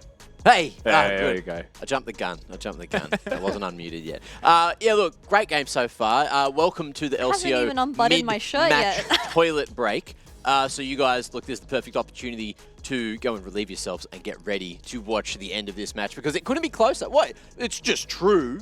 Yeah, yeah. It's just human, okay? Yeah. Look, either way, great game so far. It's been spectacular. We thought that, look, PGG was starting to run away with it. Yeah. But then that little fight towards mid, DW come through, bloody... who was it as well? Big Z almost bloody still at the Barrett as well with that barrel. That was just like a moment. Couple of really good moments so far. And Kitty, look, do you want to go a little bit more in depth with what's actually been going down? You know, what's going on for Direwolves here? What's going on for PGG? Who wins? How they win? Yeah, of course. So we are seeing a bit of a question mark when it does come to Dial's team composition in particular, because Mac actually raised this question. We see the entire top side wanting to go forward. We have the Jarvan, the Annie, the Gragas that want to look for those angles onto the backline of PG. However, with something like the Zion Renata, you can't be overstepping like that, and you want to play front to back and move backwards and let the enemy team engage into you. So sometimes in these team fights, we see a huge void in the middle where you leave the Zion Renata behind and your Annie, Gragas, and Jarvan is just 10 screens away, which is something we saw earlier. But in these later team fights, I think if Poltron is able to get a really nasty Jarvan, like 3 people, and then you're able to follow up with the amount of damage, the amount of CC, then that is the ideal fight that you want to take as Dials. While talking to Carbon in the green room, he said that he would much prefer to be the side of PGG, as their team competition is a lot easier to execute, and it has a lot more stability in terms of damage. You have the Orianna, you have the Aphelios, very long range and very good scaling champions as well. But you know what was illegal when it came to this game one is that Zeri just made it through without getting banned or picked. And look, as you mentioned, of course, Carbon is in the building today, and he actually said to us, if enough of you guys in chat type 1, right now, he'll come and give us his best. Wah! Because Lee Sin was picked. He's going to put his best Muay Thai. yes. And we're going to get it live here, right here. And he has not agreed to any of this, but I'm going to do exactly what you guys were talking about during the tech pause and say, hey, Carvin, what do I have to do to get you to go into a big kick on set? Wah! No, like a non-violent one, of course. We don't. You got the pads? I could. We'll just grab the menu log jackets. Boom! Although that's probably bad. You don't want to be kicking the menu log jackets. But multi-uses, huh? Wow. How's my left hook? Look, if we're committing to the Muay Thai carbon skin, it's not wearing a shirt. Are we committing that far though? Oh, Muay Thai Lee Sin's not wearing a shirt. Does Lee Sin wear a shirt? In any skin? In some skins. In some skins. The DJ one. Is there like a black belt one? Am I thinking of the wrong? Is there like a black belt one where he's wearing like a whole shebang? I feel like he does wear robes. I can't think of Lee Sin skins. Robes is probably the word I'm looking of. Shebang. Off I just feel like he's always in the shorts ready to punch on. That's true. Well, that is like his that job. That could definitely be Tim. He just come in here, just knock this whole show out, eh? I was saying as well. I'm glad that we get DreamHack, mate. a little bit of least. I'm glad we get a little bit. I'm glad we get a little bit of. You're gonna keep going. Where are you, Juves? 1v1 me, mate. Good target. Good target. Yeah. I'm glad we get a little bit of Lee Sin back in the meta, and we finally get That's true. mechanics maxing again. But that being said, I've been really, really impressed by what we've seen from Poltron. He's had some really great reads, knows exactly when to engage, when to hang around. Got that pick onto Violet as well, which was a little bit nasty earlier in the game. That's probably like 20 minutes ago now, but look, it feels like it was not too long ago. Yeah, I feel like Poltron, he has been definitely getting some criminal ganks off, I would say, especially the one, if you throw it back to when you guys were talking about the ward behind Dragon Pit, where you guys said, oh, anything that can't be control warded off, well, you have to use a sweeper. Well, that was spotted by the enemy team, which was PDG, and they saw little Poltron sneaking his way into the bottom lane, and RB died. RB on this Nautilus, he has been having a really tough time trying to find angles onto the carries, where he's more like a cosmetic Nautilus where you put it in your pocket and he's just there to have that extra bit of, I would say, pressure, but we haven't seen too many active plays from him in particular, which does mean that I think Schönfire's role on this Lee Sin has been very important, as he's been the main person that has been the engage for the side of PGG. So if Schönfire chokes, I'm afraid PGG is looking a little bit scared, but that's okay because we see Chippies, although the level 1 trades went a little bit in Zoranus' favor, the Gnar matchup into Gragas, I mean, just has so much split pushing potential up against something like the Gragas, where Gragas is looking for 5v5s, Gnar is flexible.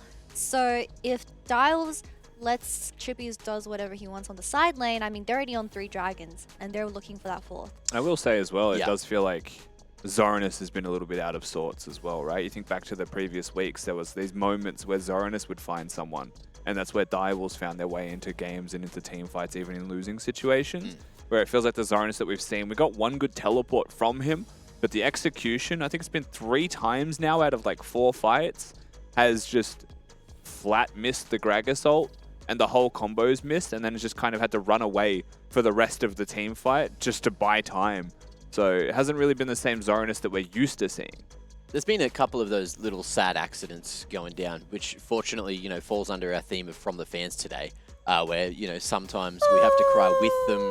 But look, game's not lost for either of these teams yet. When It's Gragas still so misses close. the 4-man ultimate, oh no, Zoranus! No, why Cameron, do it like oh that? no. The stars, they were there. They were aligning. And then you blew the gas away. Max really feeling it.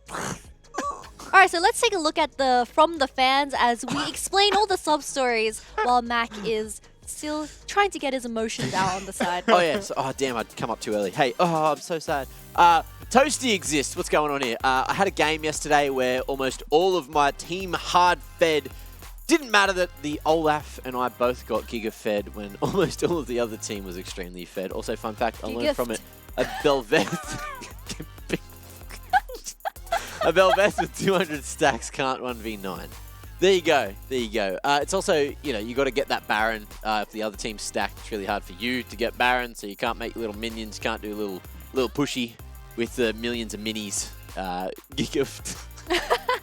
Got a new word. Got a new word. That is Thanks, sad. Toasty. That is sad. It's an emotional experience playing League of Legends sometimes, isn't it? You feel helpless.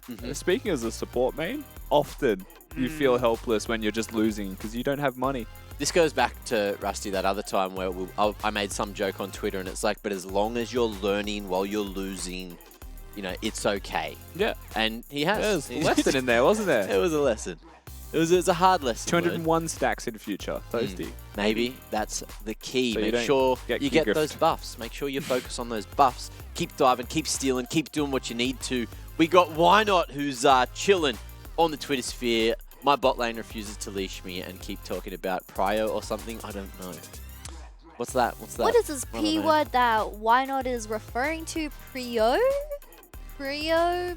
You want to talk about something that I really hate about junglers? Let's talk about that, because why not set me off here talking about bot lane wanting prio? Yep. When I'm playing solo queue and I'm playing Guardian as a support, right? My keystone is Guardian, you know, the shield that you get when someone takes damage. And my jungler, tanking the red buff, walks towards me, hoping to get the Guardian proc. I stop leashing. I leave. You flash? I'm not giving my shield to you. You're dealing with neutral creeps, bro. I need that for real, actual opponents. Look, you think they're doing that. What if they're just, you know, moving the buff back a little bit? That's Then They're I'm moving in the moving right back direction. a little bit as well, Mac. You That's know? the rules. Beautiful. Definitely Back to sneaky, Why Not's sneaky. topic about how... Yeah, screw you, Rusty. Get back to Why Not's topic. Yeah. Junglers. Back to Why Not's topic about how he wants to be leashed because, you know, you want your buff to be half HP instead of tanking all yourself, doing extremely slow where you are trying to go for that 1 minute 37. Is it full clear? Is it 1 minute 37? 1 minute 37 is when things spawn. But Anyways, from that point, That's a clear. That is an amazing clear world record, might I add. But, you know, I'm Like a 3 the minute type 15. of person where Count us up. if my jungler wants me to leash and I am in a lane where I desperately need priority, I don't mind. Kaylin Lux, go for it. But you know what I'm expecting as a return? A level 2 gank from my jungler. So you better be in that bottom lane because I'm looking out for you. that's unheard of. What if I'm Shyvana? I'm useless. I'm not leashing a Shyvana. You can do that by yourself. That was a Elise, dodge angle. Jarvan, I'm looking at you. Dodge angle. Look, well, welcome to my rate, Rusty. Either way, look, we have a few more to have a look at. Kitty, thank you for, you know, having a little sook with Why Not. Yeah, shout out, why not? Nadette, okay, not mine, but from a friend. Rusty, do you have any idea who a friend is? Yes. You actually do? It's probably a Mumu. Okay, it's an Amumu play. Well, yeah. So, This is- for many is this years, young not- Amumu travelled through the lands, determined to make friends if only they would understand. But even when Amumu stood upon the ledge of home, his hope would disappoint him and he would remain alone. That's a nice little poem. It gets me every time. It's almost the music video for a Mumu. It really is. It really is. And look, I got word that the game is ready to go, so we're going to skedaddle out of here. We're going to watch the second half of game number 1 of the day. We'll see you after it's done. Okay. Let's reframe. I've got the Mumu song now in my head permanently, so I'm ready to get into the game, but just know that I'm thinking about the curse of the sad mummy the entire time, so thank you for that.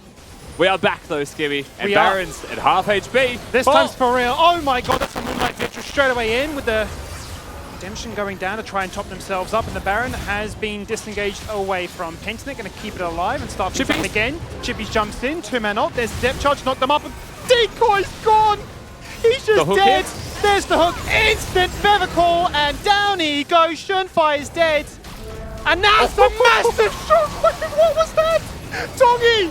Out of the break into this, I wasn't prepared! And then he may just run down Chaz, who's got a shield. Zoran is dying off screen as well, and Pentanet can do no wrong. Oh my god. I mean, if you missed the first 34 minutes of this game, welcome. Pentanet weren't winning this comprehensively, but it sure feels like they were just better when it came to that team fight.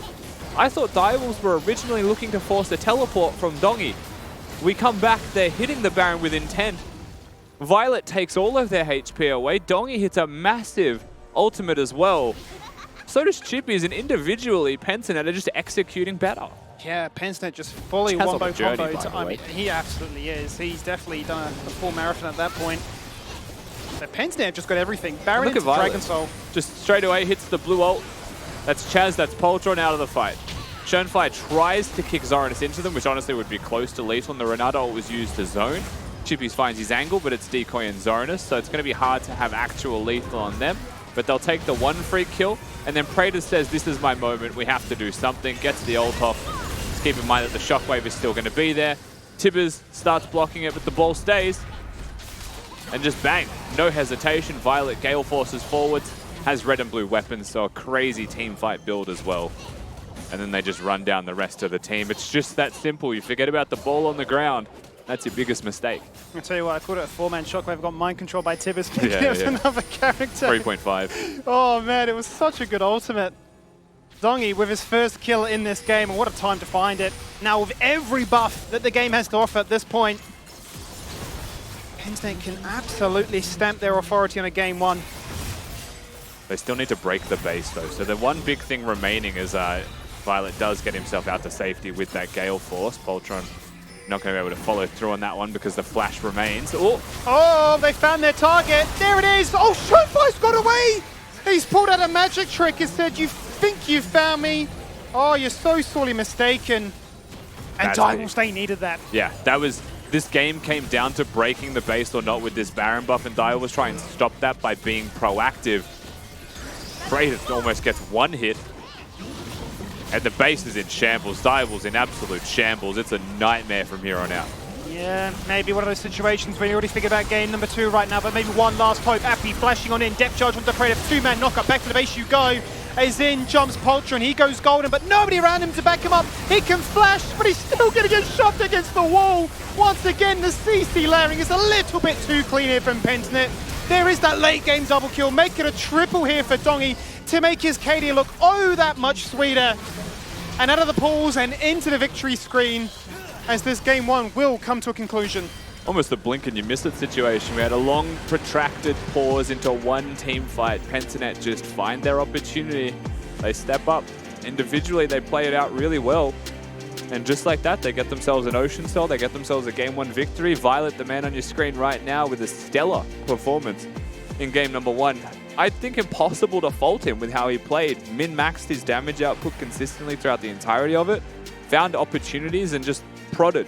Like we were talking about during the game and in Champs like Skimmy, the execution belonging to Pensnet, so much easier to just throw pot shots in. Yep. And that does also include green weapons, blue weapon ults that you just throw down and you just poke them down until Dials have no good decision left.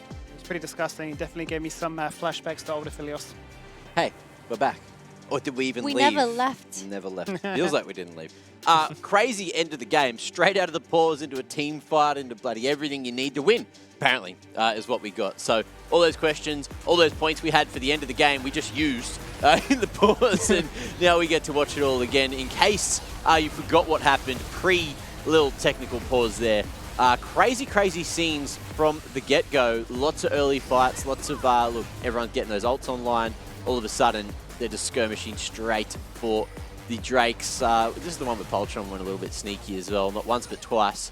So you can see those roots come through. Poltron hangs around there in the pit and then manages to get rid of Violet here, who thought he might have been able to finish off the back, but unbeknown to him, there was a Poltron lurking not too far away. Yeah, not too far away, and this Baron definitely caught us off guard where pretty much everyone exploded off our screen. We saw, I believe, a 2-man or 3-man Aphelios ultimate, then into a 3-man Orianna ultimate. I mean, these combos from the side of PGG were just being utilized perfectly, and that goes back to my point about how PGG just has so much range onto Dials' composition.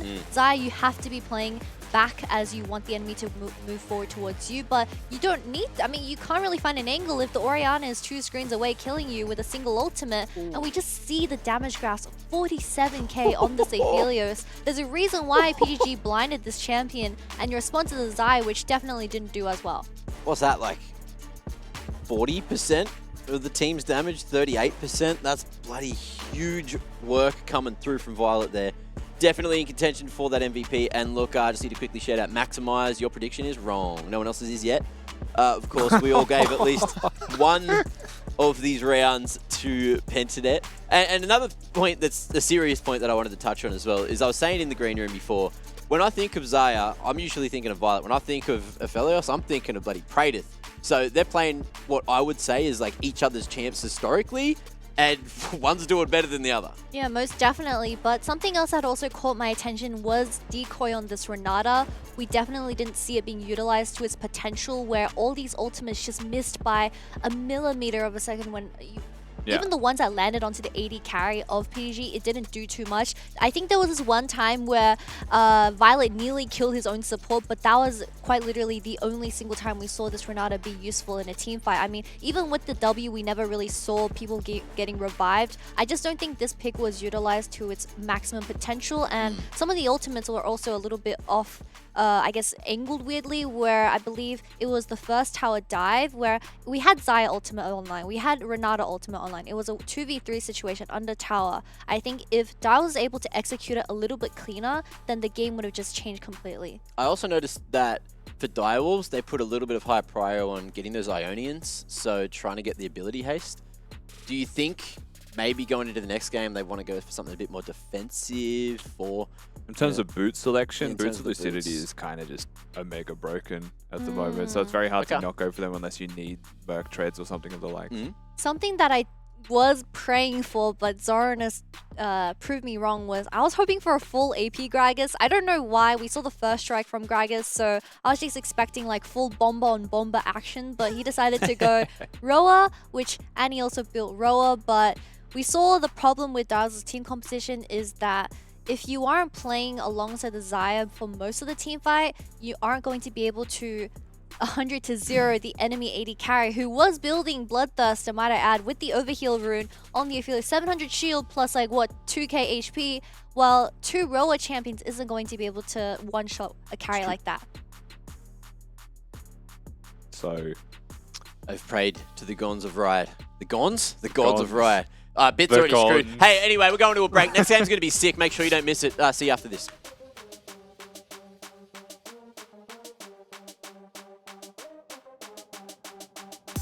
They're going to keep it alive and start this up again. Chippies jumps in, 2-man ult. There's depth charge, knocked them up. And Decoy's gone! He's just dead. There's the hook. Instant feather call, and down he goes. Shunfire is dead. And now the massive stroke. What was that? Doggy out of the break into this. I wasn't prepared. And then he may just run down Chaz, who's got a shield. Zorn is dying off screen as well, and Pentanet can do no wrong. Oh my god.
Hey guys, I'm just having a conversation with my friend here. Welcome back to the LCO. Game 2 coming pretty shortly between Dials and PGG. We were just discussing as to what was going to be going down. What'd you say? Did you say PGG is going to win?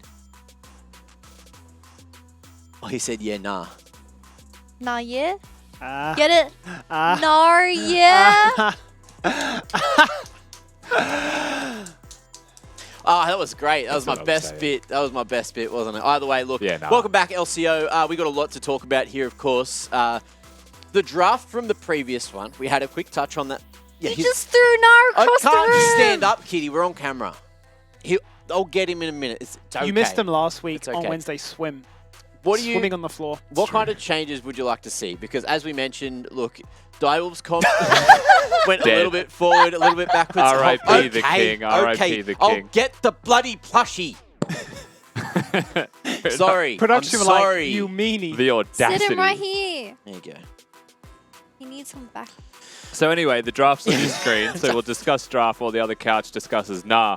Nah was a pick, so I guess that lends into this. yeah. Yeah, The thing sure. that I would like to see changed, I think there's a couple of choices. I probably wouldn't change the Gragas if I was Dials. I think it was just ultimately an execution thing. The Xayah and the Renata are the two champions for me in their composition that you could look at and pretty easily consider changing. The Renata pick, I feel like could be a Thresh. It could be a hook champion that can still be proactive but still play really easily with the rest of the team. Where Renata and Xayah feel this niche, kind of like what Kitty was saying before. They kite back, or they want Tencent to come towards them, but the way these comps play out, it's not like that at all, right? So something that can go forwards, to me, makes a little bit more sense. Something that can perhaps force the cleanse out of Aphelios as well could have been seen as valuable. But yeah, you also could just go Zeri Lulu, and then you've got a comp. And go Yeah. forward. And go Yeah. forward fast. too. Yeah. Yeah. You could just Zeri Lulu. Zeri was available this entire draft. You mentioned that backstage, didn't you? You I were saying did. It was a bit cursed that It's- Zeri wasn't selected here, but you know, maybe Xayah could have worked. There's a world where it did work. It was very close. Yeah. It was very close the whole game. What changes would you make, Kitty, in terms? Let's focus particularly on the supports.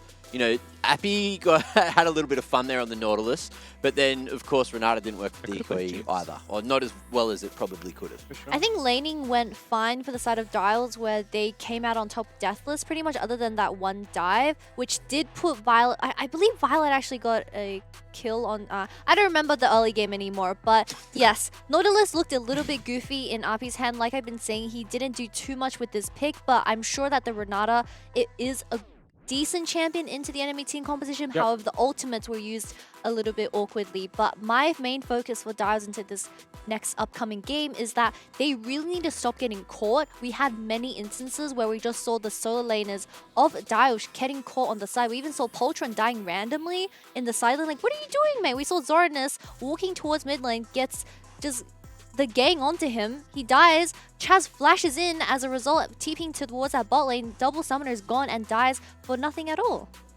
Nothing at all. Nothing at all. I'll Nothing tell at all. you, nothing at all. Nothing at all. Head empty. Head empty, nothing at all. Gone. God, I don't Well, I look, don't know if you were about Direwolves and you Couch, already man. picked blue side and blue side didn't work, would you pick red side? No, I think I'd stick with blue side. Okay, well, let's see if you are Direwolves. I'm not. No, Wrong. you're not. I also But- didn't lose game one. But I didn't win Uh, it though. Like, to be fair. arguably, red side for PGG, they saved the counter pick for Chippy's top, and we were saying that he didn't really get to do a whole lot, at least for the first 15 to 20 minutes. It felt like, you know, he was just surviving, just, you know, having that little fight with Zoranus there. Mac, you had to remind me that I believe at one of the dragon fights, Mr. Chippy's TP'd in, turned into Meganar, and left. He didn't do anything in the team comp. He left TP'd in. 0-0-0. But good thing is that he did have that bounty as you are Nar into a Gragas, which in lane in particular, you are supposed to be up in CS, which is what Chippy's achieved. But I would like to see something that's way more hard hitting other than just a lane that goes slightly even. But, you know, it is up to Zoranus in the end as he has the counter spot I mean, now. that game Well, was won I'll tell through you the what rest of hits the map, harder. right? It Yeah. doesn't need to be too spicy in the I'll top tell you lane, what but hits Chippy has harder. the ego. I'll tell you what hits harder than water is Dare. And we Zeri, got the Dare Lulu. fan vote because it's time to put your Twitch points in. Sorry. You guys were having a proper discussion, but it's time to put your Twitch points in. We want to know what you think is going to be going down in Game 2. Is it going to be a 2-zip? Is it going to be a 1-2? Is it going to be a 1-1? Is it going to be a 2-1? It can only be 1-1 or 0-2 or 2-0 after this, of course. So Only 2 And games if it's 2-0, remaining. we're all wrong. yeah. No. Yeah. Yeah. Yep. Because we all somehow picked Divals. That Max- still surprises Max me. would be right with the scoreline, just wrong with the team. Yeah. You know, something that is very prevalent in pro play is once a team gets a week off, sometimes you're just not in the form anymore. PGG, they just came back off a week. Although against Mammoth, which was a swift win, it was a 2-0. But I think sometimes when we do reach playoff stage, back in the years when I believe it was Order or was it Peace? It was Peace that went from the 5th place. They battled all the way to 1st. I mean, it was back-to-back weeks of games, and they just never lost form and morale. And I think that's very true when it comes to competitive League of Legends. Order do that too? Order did it for like 3 years. Order did it. Both Order and Peace. Yeah, like in OPL days, Order did it every single split. And then did it They never the won. one when they went overseas. Yeah, that's the one and time. then Peace did it the time they went overseas as well. Look, either way, neither of those teams are here right now. A couple of the They players both from died. those orgs are. Oh my and god! it's time to give some life to a new game. Game 2 coming up right now. Reality kicks in.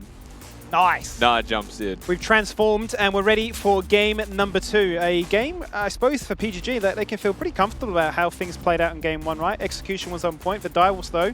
Maybe it is just a case of switching up the draft and relying on a different type of preparation. Yeah, Caitlyn, Ashe, and Varus taken away by Pensinet here on blue side. I mean, it's very clear that they want to play Aphelios, but you've still got Zeri up and available with an Aphelios banned away. So I wonder if this Annie first pick is going to prove fruitful. Either way, it is going to be the choice here for Pensinet. And again, 480 carries gone. You're expecting Direwolves to pick one here. Or to just pick a favorable bot lane matchup, right? Jungler still going to be up and available as an option. Gragas still going to be a good pick for them. They want Gragas and a support. I wouldn't be against that. Yeah, I know. I mean, Zoras is obviously extremely good on that one, but hold that for 2 seconds because we've just got ourselves a Draven locked in here. Predator ain't messing around. He's had enough. He doesn't know his matchup at all, however, so that does draw into question what will be picked with it. And if you've gone Draven, you're going something aggressive, right? You're probably picking a Nautilus or something. And I wonder if that is Direwolves saying, if Annie's picked, we know where that's going. I wonder if that's them saying, well, we're going bot lane. That's a support Annie, so let's just Draven Nautilus it. That's definitely some of the benefits, right, of scrim knowledge. If you've not seen flex picks be flexed in that fashion, right, you can definitely feel pretty confident about your ability to outplay. Hard to say though, right? They don't see Pensinet scrim. It's true. They don't know anything. It may be just blind faith. Maybe it just feels like it's a bit of a waste to put Dongi on that one. It's a gamble. But a gamble they've clearly been willing to make it, leaving up the Zeri once again, just completely ignored as the Kaiser is the response now. A champion which they do play a lot in the PCS, I might add. Yeah, I mean, Kaiser is a very good champion if he can get through some really difficult points in laning phase, right? Like a Draven at level 2 is obviously going to be really powerful. Kaiser, if not coupled with a stun or like a Leona is what I mean, like an engage-based support, doesn't do as much damage and can be really heavily punished. So Pensinet have said, Gauntlet thrown, you want a Draven Nautilus? We're going to do the same amount of damage as you are. Pretty much, yeah. Between Plasma Stacks and the Sunlight Empowerment, I mean, there's just so much on-demand damage from both these bot lanes to try and get themselves that lead. This really is 2021. But that's what I feel like. All over again. Praetor, Decoy, Violet, Appy, they're just throwing back those drafts. I mean, how many times when they had these Just insane throwing battles, it back. PGG versus Peace in 21, and it was just always going to a game 5. There is the Viego, that smart we saw on Poltron's face, kidding you something, and for good reason too. He's received that buff. The little birdie on our screen on that right side has definitely given her the right intel, and that is going to be how they go into the second ban phase here as the Wukong is removed. Okay, so the Viego usually wants to be put with champions that have high kill threat, even if it's single target. What matters is that there is kill threat on someone on Pensinet's side. You know that you're dealing with an Annie and a Kai'Sa now as the 2 primary carries so far, and so you can choose to outrange them very easily. Just like what we saw from Pensinet in that last game, you can choose to outrange them. Yeah. And that's where, Varus is taken off the cards, but Draven can still have really high kill threat. Oriana's going to be taken off the cards. And I wonder what the next ban is going to be here from Pentanet. Because I feel like you still probably want to try and attack the mid lane champion pool like the Syndra, who can annihilate one target straight away, maybe. Well, surely at this point you are just looking for any kind of reset assister, right? I mean, I always have enjoyed the Lissandra-Viego pairing, but it's obviously very niche. True, true. The Cassiopeia is going to be removed instead of the Syndra, as he just insta-locks a Rise in retaliation, saying that was far too easy for me to find. Yeah, and it's guaranteed lockdown now between a Rise and a Viego. Nautilus obviously follows through as well. Dial's gone for a bit of a death ball, to put it simply. But very much all on the same page this time, right? Oh, extremely We're all so. going forward. And I think the interesting thing about Pentanet's comp is we're yet to see their final pick. The Jax is going to be locked in. Still lends to this. They've got a lot of flexibility. They can play forwards. They can play backwards. They get to kind of pick their battles. Yeah. They've got really high mobility. But when the Leona goes, the team goes with it. So it'll be very interesting to watch this one play out because close ranged comp from Direwolves, Jax value goes up, Lee Sin value goes up, and the Kai'Sa can definitely still find angles to dive, but it's not going to be easy to be both the Draven and the Kai'Sa, looking at your opponent's composition. Yeah, 2 games on red side, both safe for the top lane to get their counter pick. Second game now, maybe a chance at redeeming themselves. There's Zoranus on the Gragas. I love a good counter pick of a Gragas top lane. It feels, I love it. Doesn't feel the nicest. Oh, I but, think slam me Gragas here so I can play tank. Look, man, I played 50 champions in my career. Gragas. It's either that or Jana. What do you want, coach? Yeah. Oh, it's cheeky Teemo. Yeah. Have fun, Jax. Get nerfed in lane even harder. Yeah, that would not be fun for Jax. I can't imagine. Until the point where it is fun. But either That's way, every Jax lane. Oh, for sure. I'm actually really curious to see how it does play out, though, right? In terms of Jax was far too strong in the laning phase. If there is a window in which, yeah, the Gragas can get a little bit more excited or can look to try and keep this Jax at bay, landlocked for the meantime before they can roam up a retreat. Because, let's put it bluntly, Schönfire's Lee Sin was pretty immaculate. It was very, very clean in terms of what it allowed them to enable fight-wise. But yeah. Can we get, you know, a chance for Chaz to showcase, hey, you know, the Annie didn't really work out too well, the first pick pro. Obviously, we'll give it to PGG this time. But the Rise, I mean, if I can just farm up a trait 15 minutes in, Realm Warp on cooldown to these side lanes, there's a chance for us to get ahead again. It does feel like, again, we're going to be getting a lot of bruises just across the board here, right, from both of these teams. The Gragas with the Rod of Ages build, if that's what we're going to see again. The Annie as well tends to build that Rod of Ages. Rise is a tier Rod of Ages builder. So between all of these solo laners, bar the Jax, who like is just going to kind of buck that trend, we're going to have bruises. Our junglers are Viego and Lee Sin. They are bruisers. And the Kai'Sa does lend well to all of the crowd control that exists because of the plasma stacks as well, and does do really high damage. But it's also one of those weird situations where you almost want % HP shred. Or you almost want the ability to get through all of that just chunkiness that will exist there, as 4 Fridges will be standing in front of a Draven trying to one-hit you. But both AD carries going to be suffering from the same problems. They could just both permanently be dead, and we'll just watch as 4 bruisers duke it out for a minute-long fight. Still war of attrition, a war of sustain. Who can live longer in those fights?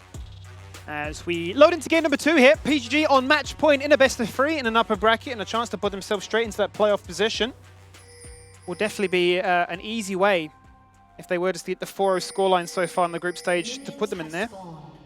As for Direwolves, having had that long break, have they had too much time to cook up their I suppose, assessment of what this new patch looks like? And remember, this is a best of 3, so win this game, Pentanet straight through to the upper bracket, straight through to playoffs as well here in the LCO. They qualify to that one. We don't know their seeding if they do win this one, but we know that they make it. Direwolves, as per all of us, think that they're going to 2-1 this. So they're able to drop 1 game. And just quickly as well, looking at those drafts, as junglers are just going to be starting their red sides of the map. Lots of vision spots them. I do think that early laning does lend quite positively for Viego to get ganks off, but the same thing for this Lee Sin. I think with that in mind, it can be extremely volatile, right? Jax is one of those champions that trades HP really closely. Gragas does the same thing, but tends to try and out-sustain. But if a Lee Sin or a Viego come along, suddenly these games, and these lanes rather, are completely different. Oh, they certainly are.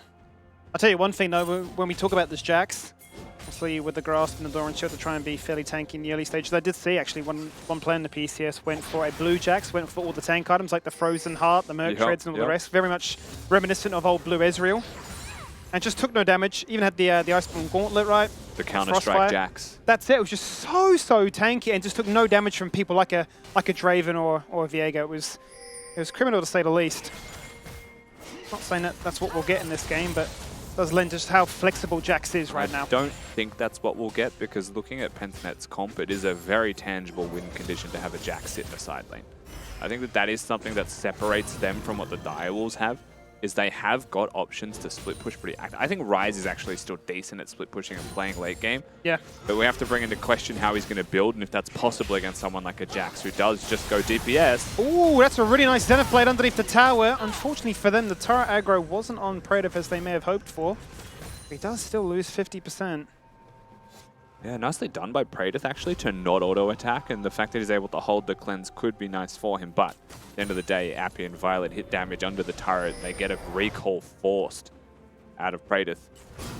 Decoy, I wonder if he's going to continue to play the lane out like he has got a Draven nearby, or if he's just going to soak experience and be invisible. As top lane, you're seeing what happened in game 1 happening against Skimmy. No mana for the Gragas. Has got enough money to recall for a tier, but I don't know if he wants to just yet, because he can wait for the biscuits at 4 minutes.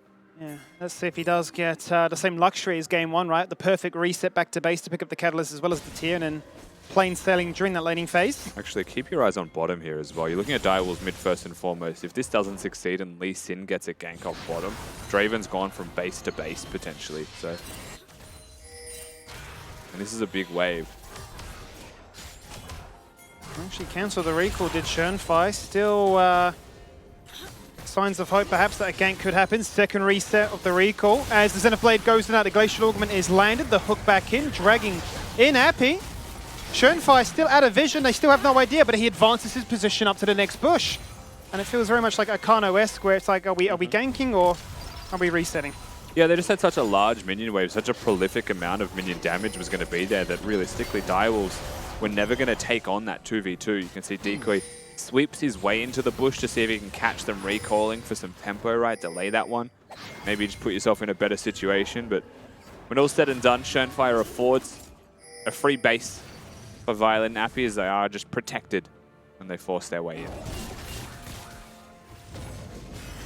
So no early first blood this time, despite them forcing Praetor to go back to base very early on. Second reset, and that longsword converts into a Vamp Scepter. So he'll no doubt be looking to try and keep himself as aggressive as possible, as Appy gets a rare chance to freely roam as well, clear out some vision, and make sure that the river does in fact belong to them, so that Schönfei can reign supreme. Also, keep tabs on the enemy blue reset too. And really no jungler finds anything to do just yet, right? A little bit of a hover from Schönfei, some opportunities, some look-ins as well, yes, but both Decoy, Poltron will miss the vision. Praetor walks over a ward as well, so they know that the Drake's being done here on Pentanet's side. It doesn't seem like they're going to put any kind of efforts towards contesting it, though, given that the Lee Sin is back in base. So nice little moment here by the Direwolves roster. And also, we are in this wave state, right? Like, when you actually look at all of the solo lanes except for mid, of just big waves building and crashing. And this is something that hasn't been broken or reset yet by either team, because the team that has the wave has been forcing these fights. Right, like Praetor and Deco just going to have to deal with the fact that this wave is big and that they cannot 2v2. And they're just going to have to let it crash or bring their jungler down, but their jungler was on vision, so Pentanet can engage in the wave if they would like. Oh, well, Decoy says, how's this? Just chucks out a cheeky hook to keep Appy honest for the meantime, despite the massive wave that you highlight. Regrets it, potentially, if Leona got some damage off there, but a bit of damage, a bone plating proc, if nothing else.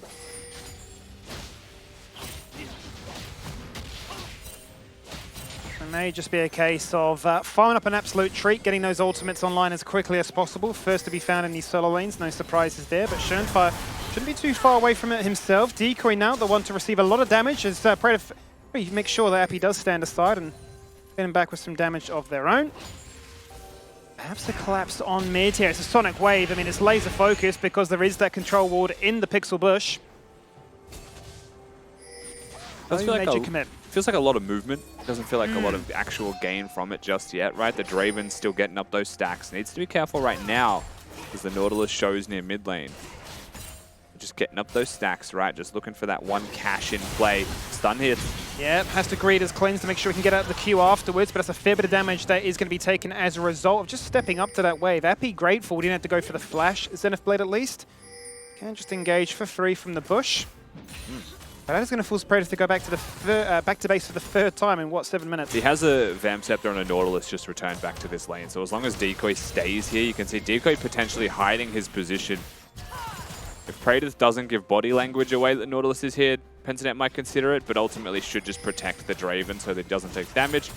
Schoenfire doesn't want to allow this to happen. Yeah, Schoenfire may have received the comms. No, we are diving this at all costs so far. There is the passive Appy in trouble. In comes the Realm Warp, and that is Chaz saying, I really want to make sure you aren't able to dive us that easily. Forces at the flash from Appy, and the bot wave is held for the meantime. And I still like this overall from the side of Direwolves, the fact that they find some free time for their mid lane to roam. Oh, that is a very cheeky engage. What's she doing? And look, Appy, maybe not the one you were looking for there. Just hands across a freebie to Chaz the first blood. A bit of happy Appy gaming. Happens twice now in 2 games, doesn't it? It just seems like he's just going to give them one. He's a kind god.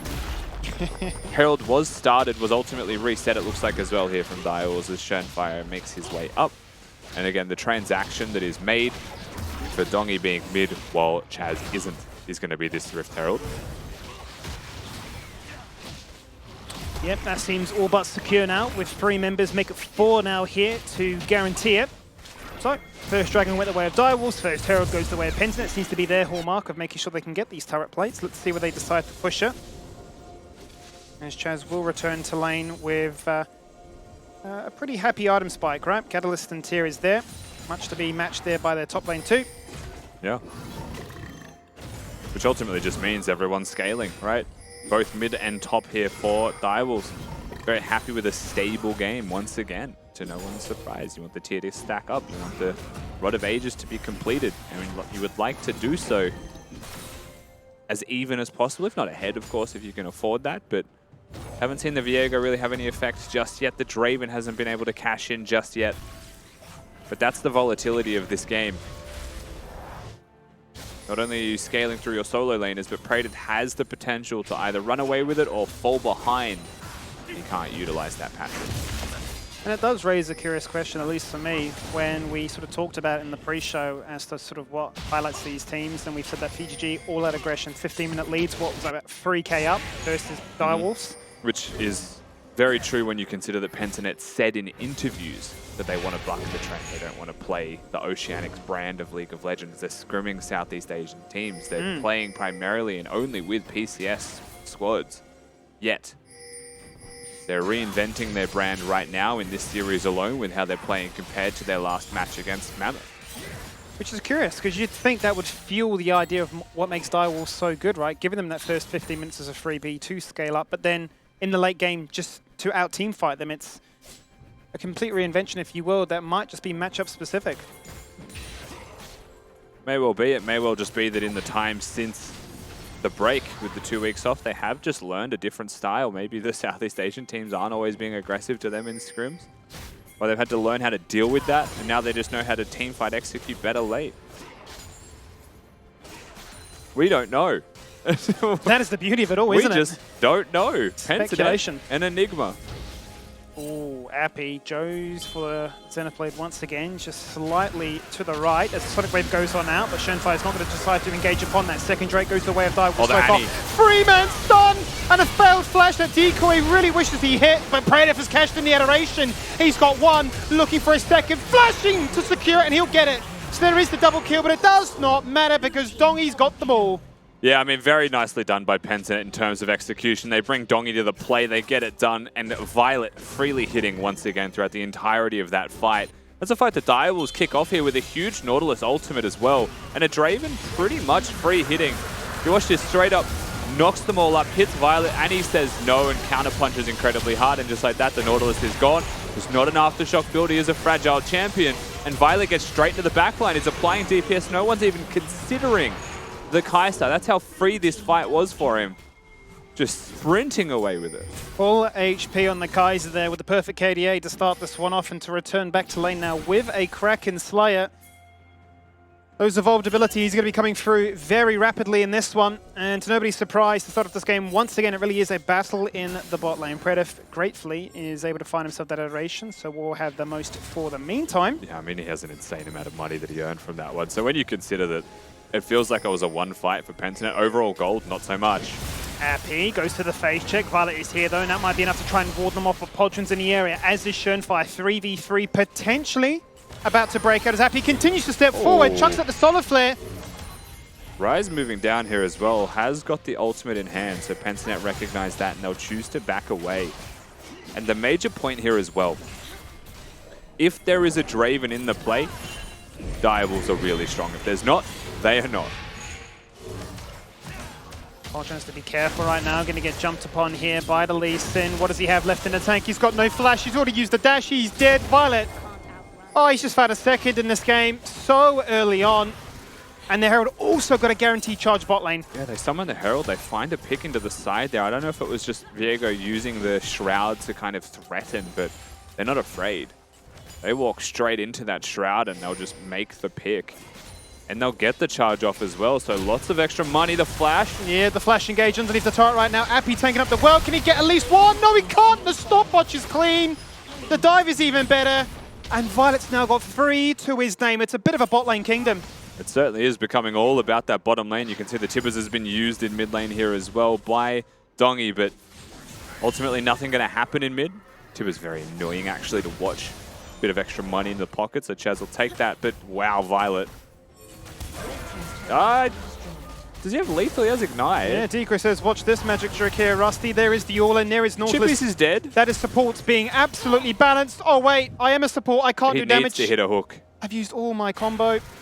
And yes, Chippies is dead. So we'll no doubt get a replay of that in a second. And maybe a shining hope as this game already, what, 40 minutes in, is starting to go away. And listen, as a support player, I'm not mad at the attempt from Decro. Not mad at the attempt. I think he actually does ignite a little bit early there, though, thinking he had more damage than he did. We'll watch what happens top lane here. Chippies is very close to a turret, close enough to perhaps be Grag assaulted. It'd be a shame if he was Grag assaulted under the turret and then body slammed. Chippies really wanted that wave in, and he was punished. That's all it came down to. Well done by Zoranus. Don't think it means anything. It is ultimately a meaningless death because the wave was pushed in, but money into the hands of Zoranus will never go astray for Direwolves. Certainly feel good, right? Your first major interaction is going to result in a kill in a 1v1 affair, so you'll be happy about that to say the least. As Pentanet will double down on their strategy that has worked for them so far, as they will look to try and contest, or at least secure, I should say, the second Herald of this game, as laners change up their assignments. Bot lane's now planted in the mid. Side lanes being attended by solo laners.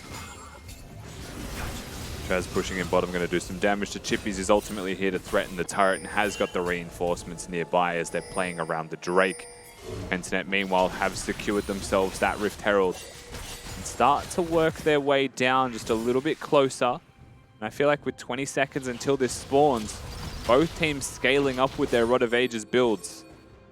My eyes still go towards this Kai'Sa, and I feel like he's quite dangerous, but flashless. He's flashless. Can be hooked by a Nautilus, can be preyed upon by a Rise to start this fight off, and will not have the invisibility there just yet. It is too early in the game for that. You certainly need to find a way to bring Poltron into this game, otherwise we get one of those very sad post-game scoreboards of them doing, what, 6k? Black Cleaver online, wants to be a menace. More than that, wants to find those resets to complement the rest of the team's CC. So let's see then. Direwolves' game plan has to be stack up these dragons as quickly as possible to get the earliest soul point imaginable. If they get this one, that would be a soul point to look forward to at, what, 22 minutes? Be pretty crazy. Zoranus needs to body block though if they want to have a chance. Hook onto a Leona is not going to be the play, so we continue to buy some more time. Chippies regroups with the squad. He's not looking to flank.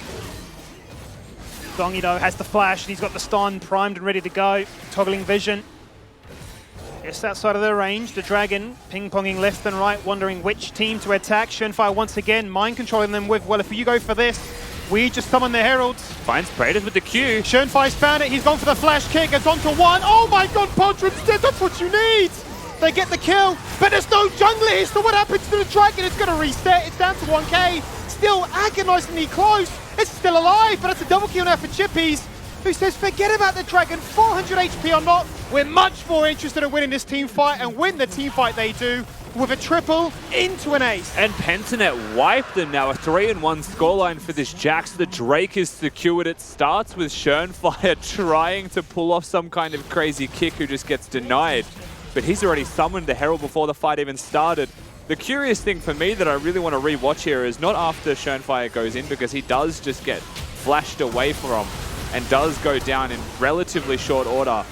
A huge Nautilus ultimate as well, to be frank. Decoy hits everyone. Praedyth then decides to join Pentanet.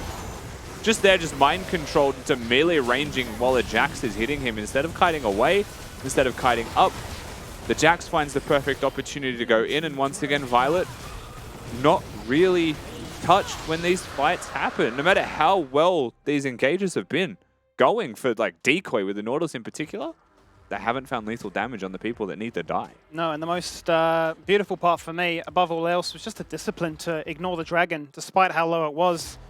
Much more interested in saying, well, if you go for it and you just lose this fight, both teams fully invested in trying to win that skirmish, despite everything on the line. And now I'm absolutely terrified of the mid-bot duo of Pentanet, right? 7-0 combined scoreline. Yeah. They are so far ahead and so hard to try and take them out here. Violet refuses to lose this series, I'll tell you that right now. He's playing so incredibly well. He has been completely unstoppable. Long-range champion, close-range champion, doesn't matter his positioning, his timing's been really good, but he also has a team working with him. Yeah. No hesitation, the owner's going in, the Lee Sin's going in, and they just create enough space for Violet to feel like he gets to freely hit, right? To freely play this game out. And it does seem like so far, even in this second game as well as the first one, Pentanet is just outclassing the Direwolves squad just a little bit and really are playing very well in this game. And Direwolves, who we know are very capable at coming back into the game, it feels like they are missing that extra source that we're used to seeing from them. And I don't know if the Gragas pick is really what I want to see from Zoranus. And just like, even if he does his job, I don't feel like his job is winning the game the way we've seen him do it in the past. Yeah, it certainly is. It does feel to me, at least, the resurgence of the Ultraviolet nickname, if you will, where he's rising to the hype, rising to the occasion that made him so prevalent back in the day to win those championship titles. But across the board, I mean, PGG just seem to be another breed, don't they? Coming into this one with a clear read on what they want to take, how they want to execute it. I mean, even just from the safeguard or the ward hop into kick into the solar flare, just the execution, the cleanliness of it all, and the ability to picture perfect, take your moment. It feels very rough in my mind, the fact that, somebody like a Kaiser can just be freely hitting the entire time, whereas a Draven is trying to get rowdy, trying to get in their face. But even if he does have the high base damage, isn't able to find it. And the thing is as well, like for both of these teams, we didn't really know what to expect. It's been 3 weeks since we've seen Direwolves. For Pentanet, it's been 2 weeks and a 2-0 and Mammoth, who was quite handedly dealt with by Pentanet. So this is the first time that we've really seen both of these teams go against someone of a high caliber in our LCO league in a while. And it feels like that's enough time, 3 weeks, to reinvent yourself, to build upon strengths, to develop something new, right? There's been enough time past that you wouldn't expect these teams to be identical to what they were. And I feel like that has lent really nicely for Pentanet above all else. That has lent really nicely into their development. It feels like that extra time scrimming Southeast Asian teams has done wonders for them. And for the Direwolves side, I feel like we're seeing a fairly strong bottom lane, yes, but not enough to win a game. They're just trying to do their bit. It's the rest of the map where they're perhaps floundering just that little bit more in comparison, right? And that's the cool part to me, is I'm not looking at Direwolves saying Direwolves are playing bad. Sure. I'm looking at Pentanet and saying they look so much better, even though Direwolves are playing normal. Which is a scary prospect when you consider this could perhaps be Direwolves' kryptonite. If they were to lose this game, they're now 0-3 in all their meetings up against them.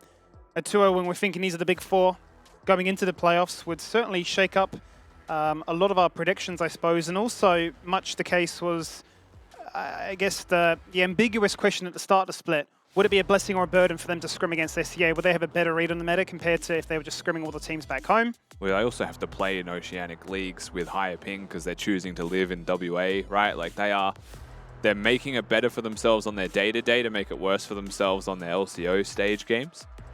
So it certainly has done well for them so far from what we can tell.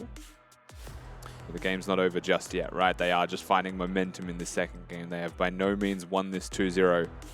And with another unfortunate extended pause here against the Direwolves, they are still in the driver's seat.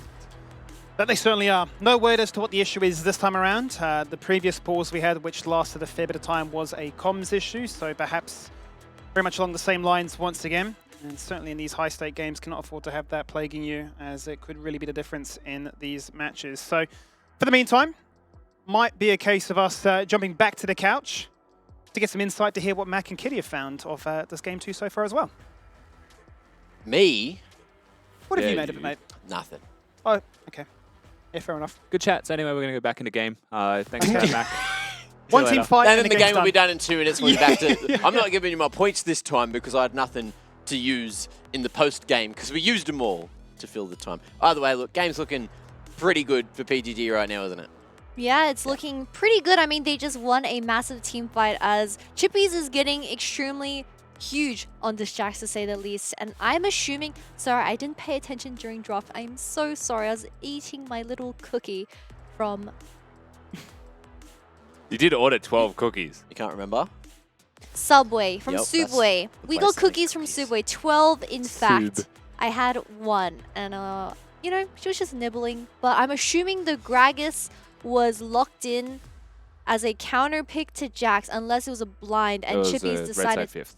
Okay, so Gragas was picked as a counter pick, and Chippies decided to blind Jax. That is some Giga Chad energy. And even throughout laning phase, he did relatively well, and he just picked up 3 kills up against Dials, where this Jax, later on into the game, you won't have any ability to stop him in the side lane, which is a huge problem when it does come to the Jax versus Gragas matchup. It is a good neutral pick into it, where you deny the Jax from getting CS early on, but if he gets so many kills into his pockets, I mean, you can never match him unless you try to go for the 5v5s, but even in 5v5s, we see how well Jax performs with just his stun. And I believe in that Dragon fight in particular, it looked really good for Direwolves until Praedyth ran into a Jax. He forgot that Jax existed and just bonked on the head, and he died in the middle of everyone. And the team fight went in the hands of PGG. And I think Dongy, this game in particular on the Annie, something that we weren't seeing from Chaz in game 1 with the same pick, is that he is extremely proactive.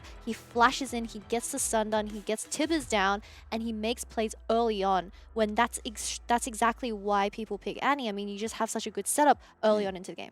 It's one of those things as well where, look, in terms of the junglers, Schoenfire is just, it feels like he's kind of having a very, very good game in comparison to Poltron. But at the same time, Poltron's getting some resets. So that means Viego's almost working. There were points where they've got that first drag, turned it into a fight, and you saw him getting reset after reset. But unfortunately, for Direwolves, it did still go PGG's way. So I'm sure all the PGG fans out there are excited. And Kitty was also saying, you know, PGG is probably going to be saying, hey, fake fans to us, because not a single bit of talent, at least in the couch, went for PGG. I'm ready for the Twitter post of us all with our screenshotted. We are kind of cringe, aren't we? We Yeah, are kind of Lions cringe. casters. Kind of cringe of us. Unlucky. But Huh? to be fair, I think game 1, although Dials got picked off a lot, which I think is just a mistake that they were a bit rusty. Let's Guess just what? say that, a little bit rusty. Guess what? Nothing wrong with I that. don't know how much time we got. Oh, But- not this. I got these.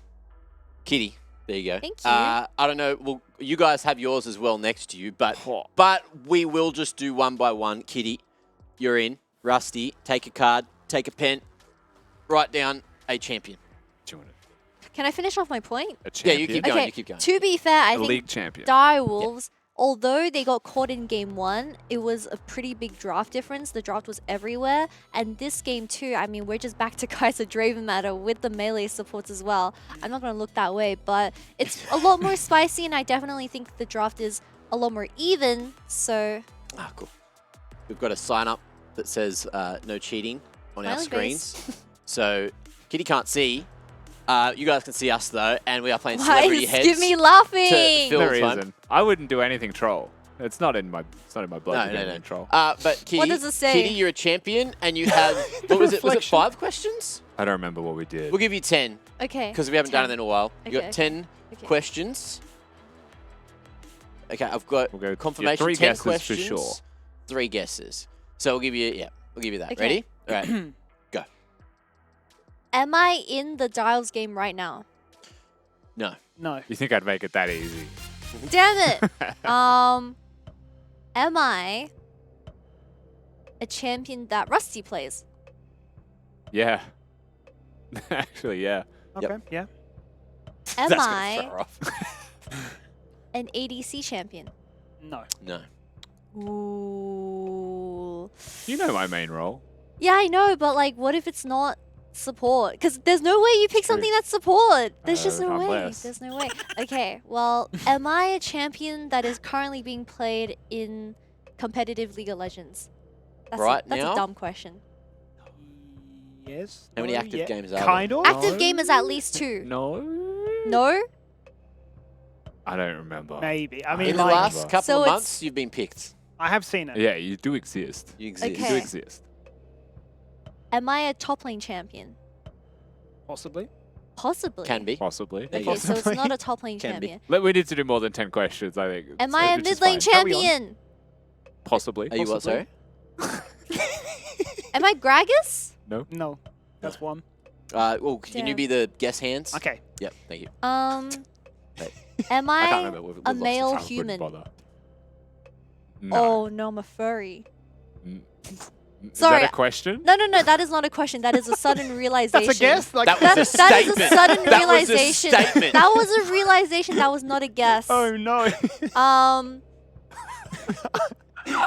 Am I I did see you cosplaying as a furry the other day on a Instagram. female human?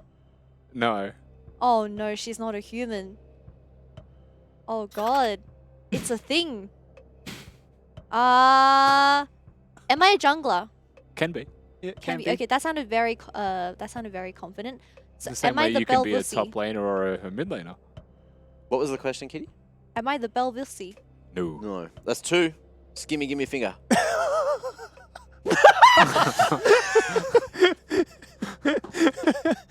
Oh, that's good. That's production magic. Oh, you guys We're couldn't see being that. trolled. Oh, You guys man. couldn't Oh see that. no, but this you will is one this time. is too hard. Nar, what is it? What is it, little Nar? Wait, that was a guess, right? Belveth? Yeah. Okay. So we it's got potential. one guess left. Elise Mummy. No. That's it. But you were the one that was Hey. saying I couldn't throw Gnar around before. Hey, yo. You've gone and done it. I'll give you a hint. You Little were tit potential. close when you said it was a thing. Rek'Sai. Oh no, wait! I take that back. It is not Rek'Sai because you can't be played in mid and top. Mm-hmm. It's a champion that's flexed from mid to top So to far, jungle. those are the 3 roles you've asked about, yes. It'd be weird if I didn't pick a support, right? Given that your first question was, do I play it? And it's a support. This is one of those champs that you just and forget about. and it's a support. Yeah. The champion that you just forget about. You could easily forget about it. Oh no. Forget about Caps it. played it. Oh, Dajung played it. Darjun played it. Jack!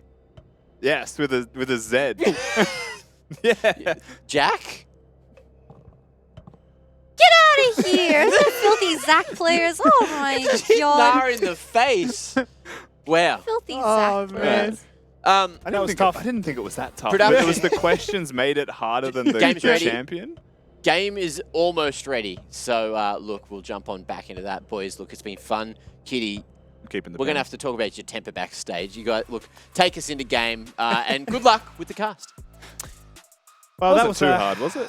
I don't think so. I think the questions need a little bit of working on. Perhaps if this is a Lore Master, it's a one-shot. I mean, the second you said, can I play at top, the answer was yes. It became really difficult to answer, right? Gragas. No. Gragas was a good guess. Is it a human? Is it a human? Damn. Is it a human? No. Is it a human? No.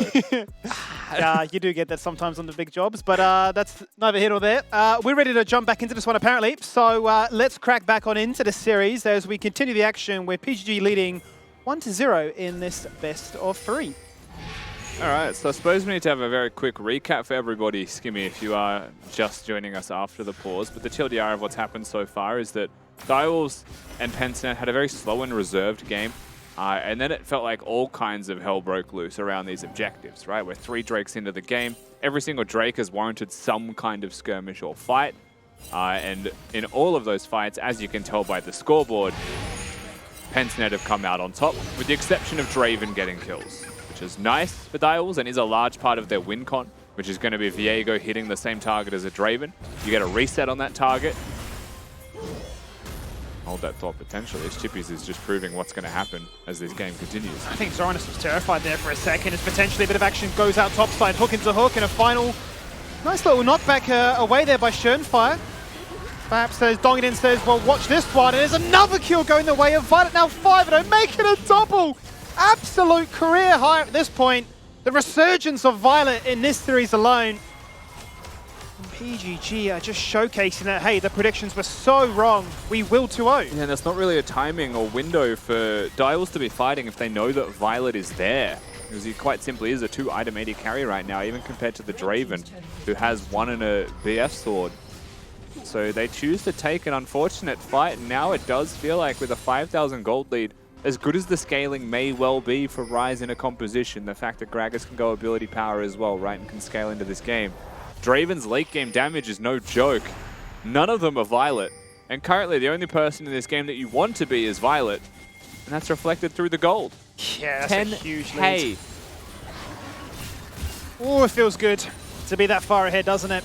But I tell you what, Dongy's made a nice little Q adaptation, hasn't he? He's not gone for the Rylai second, instead gone for the Banshees there. That's going to make life very difficult for the likes of Arise, Viego, as well as a Gragas as well. As there's the Rogue Appy. Gets surrounded by 4, chucks out a Solar Play, says I'll stun 2, I'll live a little bit longer, I'll buy time for the TPs to come on in, but has to be matched by Chaz. I don't think Chippy's jumping in anytime soon. And Poltron gets that kill, which is a little bit unfortunate given that the Draven was there trying to get the last hit.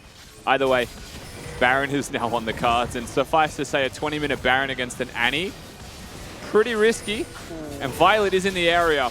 Blast Cone, Tibbers, and Violet goes in, and they just win. They do. Dongy's found it. 2-man stun. And that's just Braid of Dead. Didn't even get a chance to use Summoners because they do not exist on cooldown. And Zoranus is just getting spat on by the Baron, but picked up there by Violet. Poltron zoned away on 10% HP. And I mean, if you lose the Baron like that, it just feels like this game has snowballed so far out of your reach. 2 games in a row now, it feels like we've had a pause into Pensnet just winning. Yeah. We come back to this game once again, and what else do you want to say here? I called it before it happened. The entire team fight is over. The second Annie gets the perfect position to just drop a Tibbs. Violet gets in, and it's a very free ult from him as well. Lee Sin kicks Zoranus to Violet, who gets him a second kill, and Pensnet know the game plan. They know the deal is simple. Protect Violet as he dives in anyway, and say thank you for the leash. Unreal set of circumstances here, as you quite rightly mentioned, right out of the pause. I don't know what they're discussing during these pauses, but it's clearly working. They've got this one down pat. An absolute fine art. We talked about their mid and bot duo being 7-0 as a combined scoreline going into that break. Now out of that one, 11-0. I mean, they are just really wrestling to try and see who can get the MVP of the series. Schönfire face checks. Ryze ultimate looks like it's coming through, but that's in melee range. Oh, Chaz, not the one you want. He beat in to die. Violet is godlike. And inside their base, they are completely routed. Now 8-0. Schönfire's not done. Goredrinker, Locket, still alive. Oh, And underneath your Nexus turrets, they still persist. and unfortunately, Direwolves in one fell swoop fall so far behind, their only resolve is to try and fight their way out of a situation. But the situation is impossible. Tibbers gets summoned to tank for the minions so they can try and end the game 22 minutes in. I don't know what it is, but PGG just no rounds when it comes to speed running these victories. It could be Mammoth, it could be Direwolves, but they're ending games in 20 minutes just like this. And here they go for that killer punch, that final rest, as they have an exposed Nexus and members from Direwolves desperately running out to defend, but it does not matter. And PGG get the perfect 2-0 to send them into the playoffs. And Pentanet.gg were by far and without a doubt the better team in this best of 3 series. It wasn't close. At no point was this close. There was some skirmishes, but it always felt like Direwolves were one step behind and fighting just to stay in it. At the end of the day, Violet gap just a little bit too strong, huh? No doubt in my mind, the MVP of that series. Phenomenal performance in both game 1 and 2. And you can see the team rallying around, just feeling so ecstatic about that result. But I mean, what a game. And I don't know what it is about these pauses, but we really do just go into a pause and the game finishes in 2 minutes afterwards. Cursed pauses. And look, I wasn't joking when I said I'll see you in 2 minutes. So You weren't kidding. I thought it was a bit closer than that, but no, it went downhill real quick. Either way, look, PGG, that is a huge W and a huge statement coming out of them as well, which is great to see. Of course, look, we had a few questions about Direwolves. We all thought they were still going to be the kings of this group, but it just goes to show that you can't fault PGG when they're on their game. Yeah, this time Violet gets to eat the sweeter type of cake as Predator is on the receiving end. However, we need to throw it back to whenever Dials beat PGG early on in the round robin. So the rivalry will continue, but this time Violet did come out on top in this best of 3, and I think him in particular, I mean, even playing something like the Kai'Sa, we've been seeing this a lot in the LPL. It's just comfort when all the enchanted supports have been taken off the board and you pick something like the Leona, you really get a different side of these ADCs. No one wants to watch you CS until 30 minutes. We want blood being shed in the first 20, and that's exactly what PGG gave us. They delivered and the fans ate, leaving no crumbs. And look, this is another game as well where you saw that Baron taken dead on the 20-minute mark as well. It's crazy how quick the games have been this split. We've seen a couple of longer ones, but this game in particular was shorter.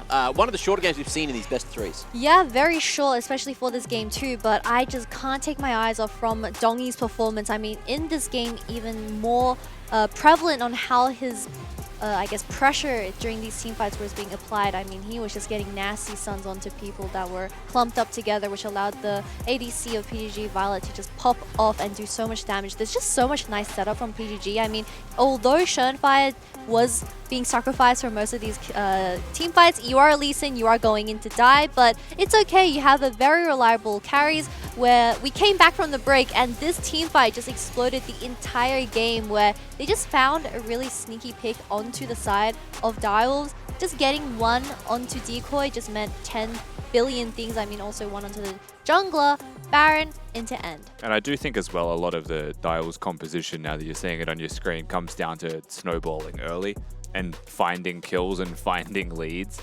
Because ultimately, if they fall behind, they have a Nautilus that's not a tank, right? Is a fake tank because it's a hook champion without Aftershock. Draven that has an impossible task of trying to deal damage against the enemy composition. Ryze, Gragas, and Viego that are effectively all bruisers dealing with a Jax and a Kai'Sa. So if they didn't get ahead early, they just suffered, and you can see that suffering in this graph. Yeah, Skimmy, you were making faces. What was that at? I'm visibly in pain. Ah, Viego doing less damage than like Leona. Oh no. Isn't it sad to see that Seraph's Rod of the Ages Gragas did the most damage compared to a Draven? But to be fair, we all set this up as Draven had to be ahead. You have a Nautilus, you have a Viego, you need to be aggressive early, you need to be the aggressors. I mean, if the fight goes into PGG's favor, you already see that Violet did come out on top, but we've been discussing this Ryze pick. It has been very popular in the LCO and other regions. However, I think you really need to be proactive with that ultimate, getting those side plays in the early game to get your side laners ahead. I mean, this time you do have a Draven, you have good setup with Nautilus.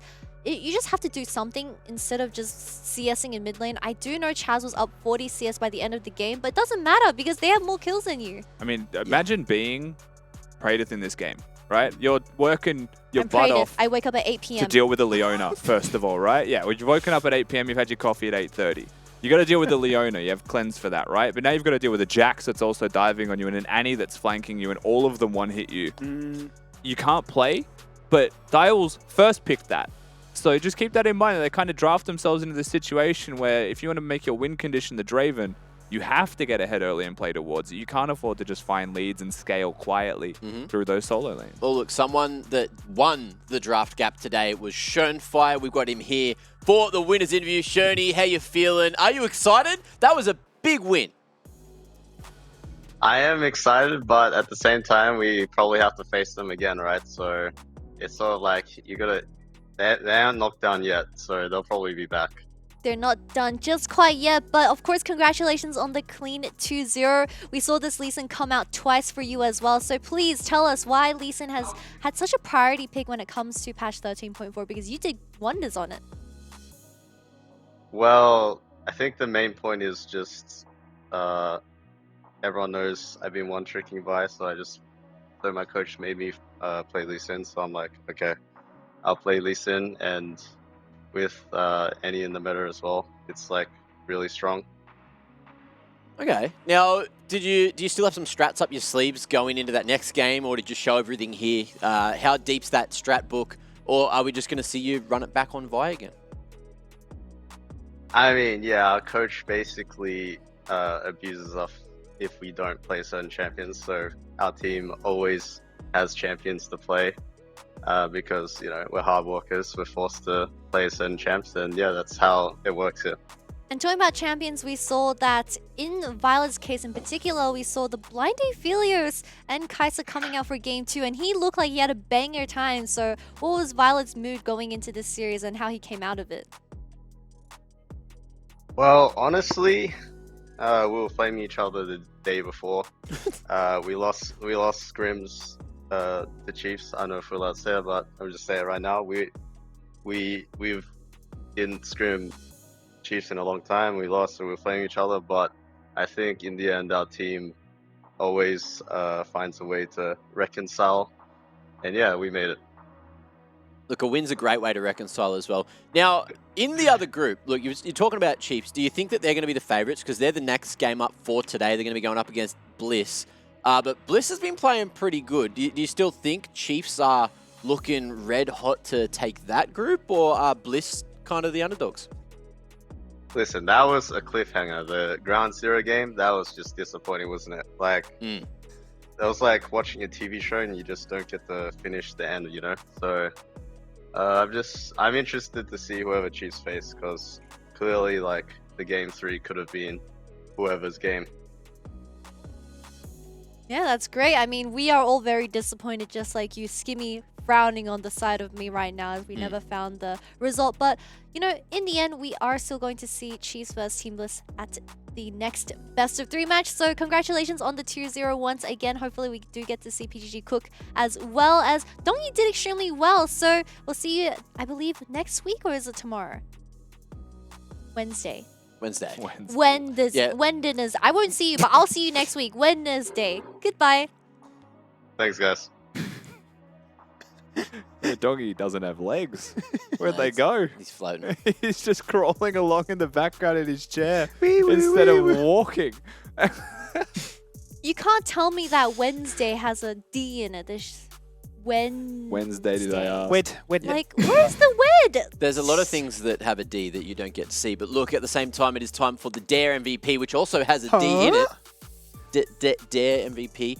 Look, Twitch chat got to vote on it this time. We didn't have to pull it out ourselves. Let's have a quick look at what they've gone for today. It's There he Violet. is. Understandable. And over the 2 games as well, 39% of the damage. He was smurfing 89% KP. And just look at the KD, Skimmy. He's just so good at the game. I mean, call it GG. 16-1 with those stats. I mean, really is red hot and ready to point. Because I felt like for such a long time, the era of LCO was him up against Predator. Who's the best? Then Raze comes back. You figured, oh, it's getting a little bit spicy. You had Puma in the mix. You know, got the rising stars like Dante and Hooper. But it feels like Violet's saying, like, no. You know, even if you are back and the newcomers are in, I'm still the #1. We need to go back to the VOD and see where Violet died, because that's his only weakness. We know where Violet died. Where did Violet It's the die? He was Jarvan. backing and Coulter jumped on him. Yeah, Ben Jarvan, and I think PGG is an MSI contender now. Trust. Perfect game. Either way, look, let's have a quick recap of the Group A bracket before we jump into a break, before we jump into the next game. But you can see now, that was Pentanet securing their spot in the playoffs with that win. So going to the upper bracket final, and now they just have one more game for seeding, as we mentioned as well. Look, Direwolves might be able to get that rematch, but they've still got to get past Mammoth down in that lower bracket now. That's going to be tomorrow's game. And even though Direwolves didn't play up until this point, this means that Direwolves not only playing once this week, they are playing twice this week. They might even be playing 3 times this week, so going to have stage games every single day, potentially. Yeah, you can't get enough of Direwolves. No. We didn't see him for 3 weeks. Now we're going to see him every day if they do well. Yeah, I mean, we all said that they'd missed out on last week's game, and they're really catching up by dropping to the losers bracket up against Mammoth. And hopefully they get back on their feet after this very realistic loss up against PGG, where it's truly just a wash of cold water onto your face, where come back to reality as you just got dumped on by PGG. Okay, well, look, we got from the fans to have a quick look at as well to see who we have to have a quick sob with. We got Salan here.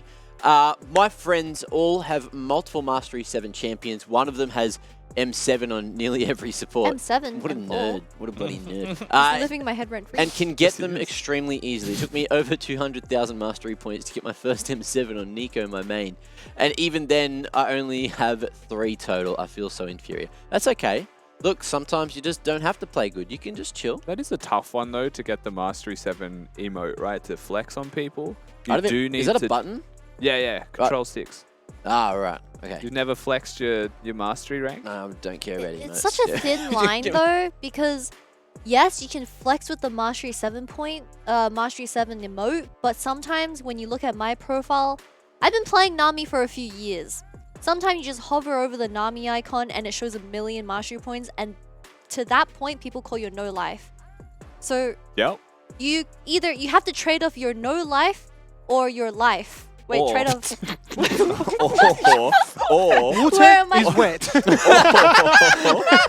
Where am I going with this? Oh, wow. just play with a 5 stack, Solan, is what I would say. Play with a 5 stack so you can perform well, get that S+ performance.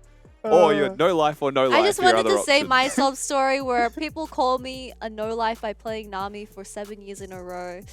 But I'm proud of my 1 million. I mean, 1 million is still story, it's experience, it's where I started with League Yeah, of Legends, or at least until Riot introduced the mastery point in general. I've been playing way more Nami before that, but still, it's about me.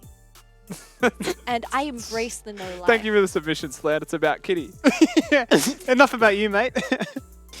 Ah, Oh, dear. it's like you're trying to get really, really passionate about your point. It's like It goes off tangent you've got to so trade easily every your time. no life I like that couch. or your This life. couch is a It's banger. a great couch. It's a hard Wait, trade-off. keep that couch. It's a hard trade. Look, we got one more from the fans that we could look at before the break as well. Although I don't know what's going to happen with Kitty on the couch. There's something in the water today. Sukai Oh, they played with Kitty. once went 21-3 on Varus with an absolute god god. support Nami. It probably was Kitty. But they disconnected and never Oh. came back. Probably was Kitty. We lost the match. Kitty, you go to confession? Sub with him. Sometimes my cat sits on my PC and her ass just... Wait, I shouldn't have said that. Her butt just closes my computer. Unfortunate, but I love my cat too much to do anything about it. So keep turning off my PC, Queen. You do you. F's in chat for Sukai, though, because that is a sad Sukai. story. Yeah. It Unfortunate, is the mate. worst. Had You're that up yesterday. You're up like real good, Yeah. and then someone just disconnects for no apparent reason, and then you're down bad. And then you go on a 3-loss streak and your day's ruined. Yep. Tell me, Mac, have you had some wild stories of people saying why they've left the game, like BRB Goldfish drowning? I've got a couple of wild stories, Skimmy, and I'm going to tell you that right after the break. So make sure you don't miss Mac's story time, which will be coming up at some point, maybe before the Chiefs and Bliss game, maybe not. Either way, it's going to be an extended one. Game won't start till 8 p.m. We'll see you then.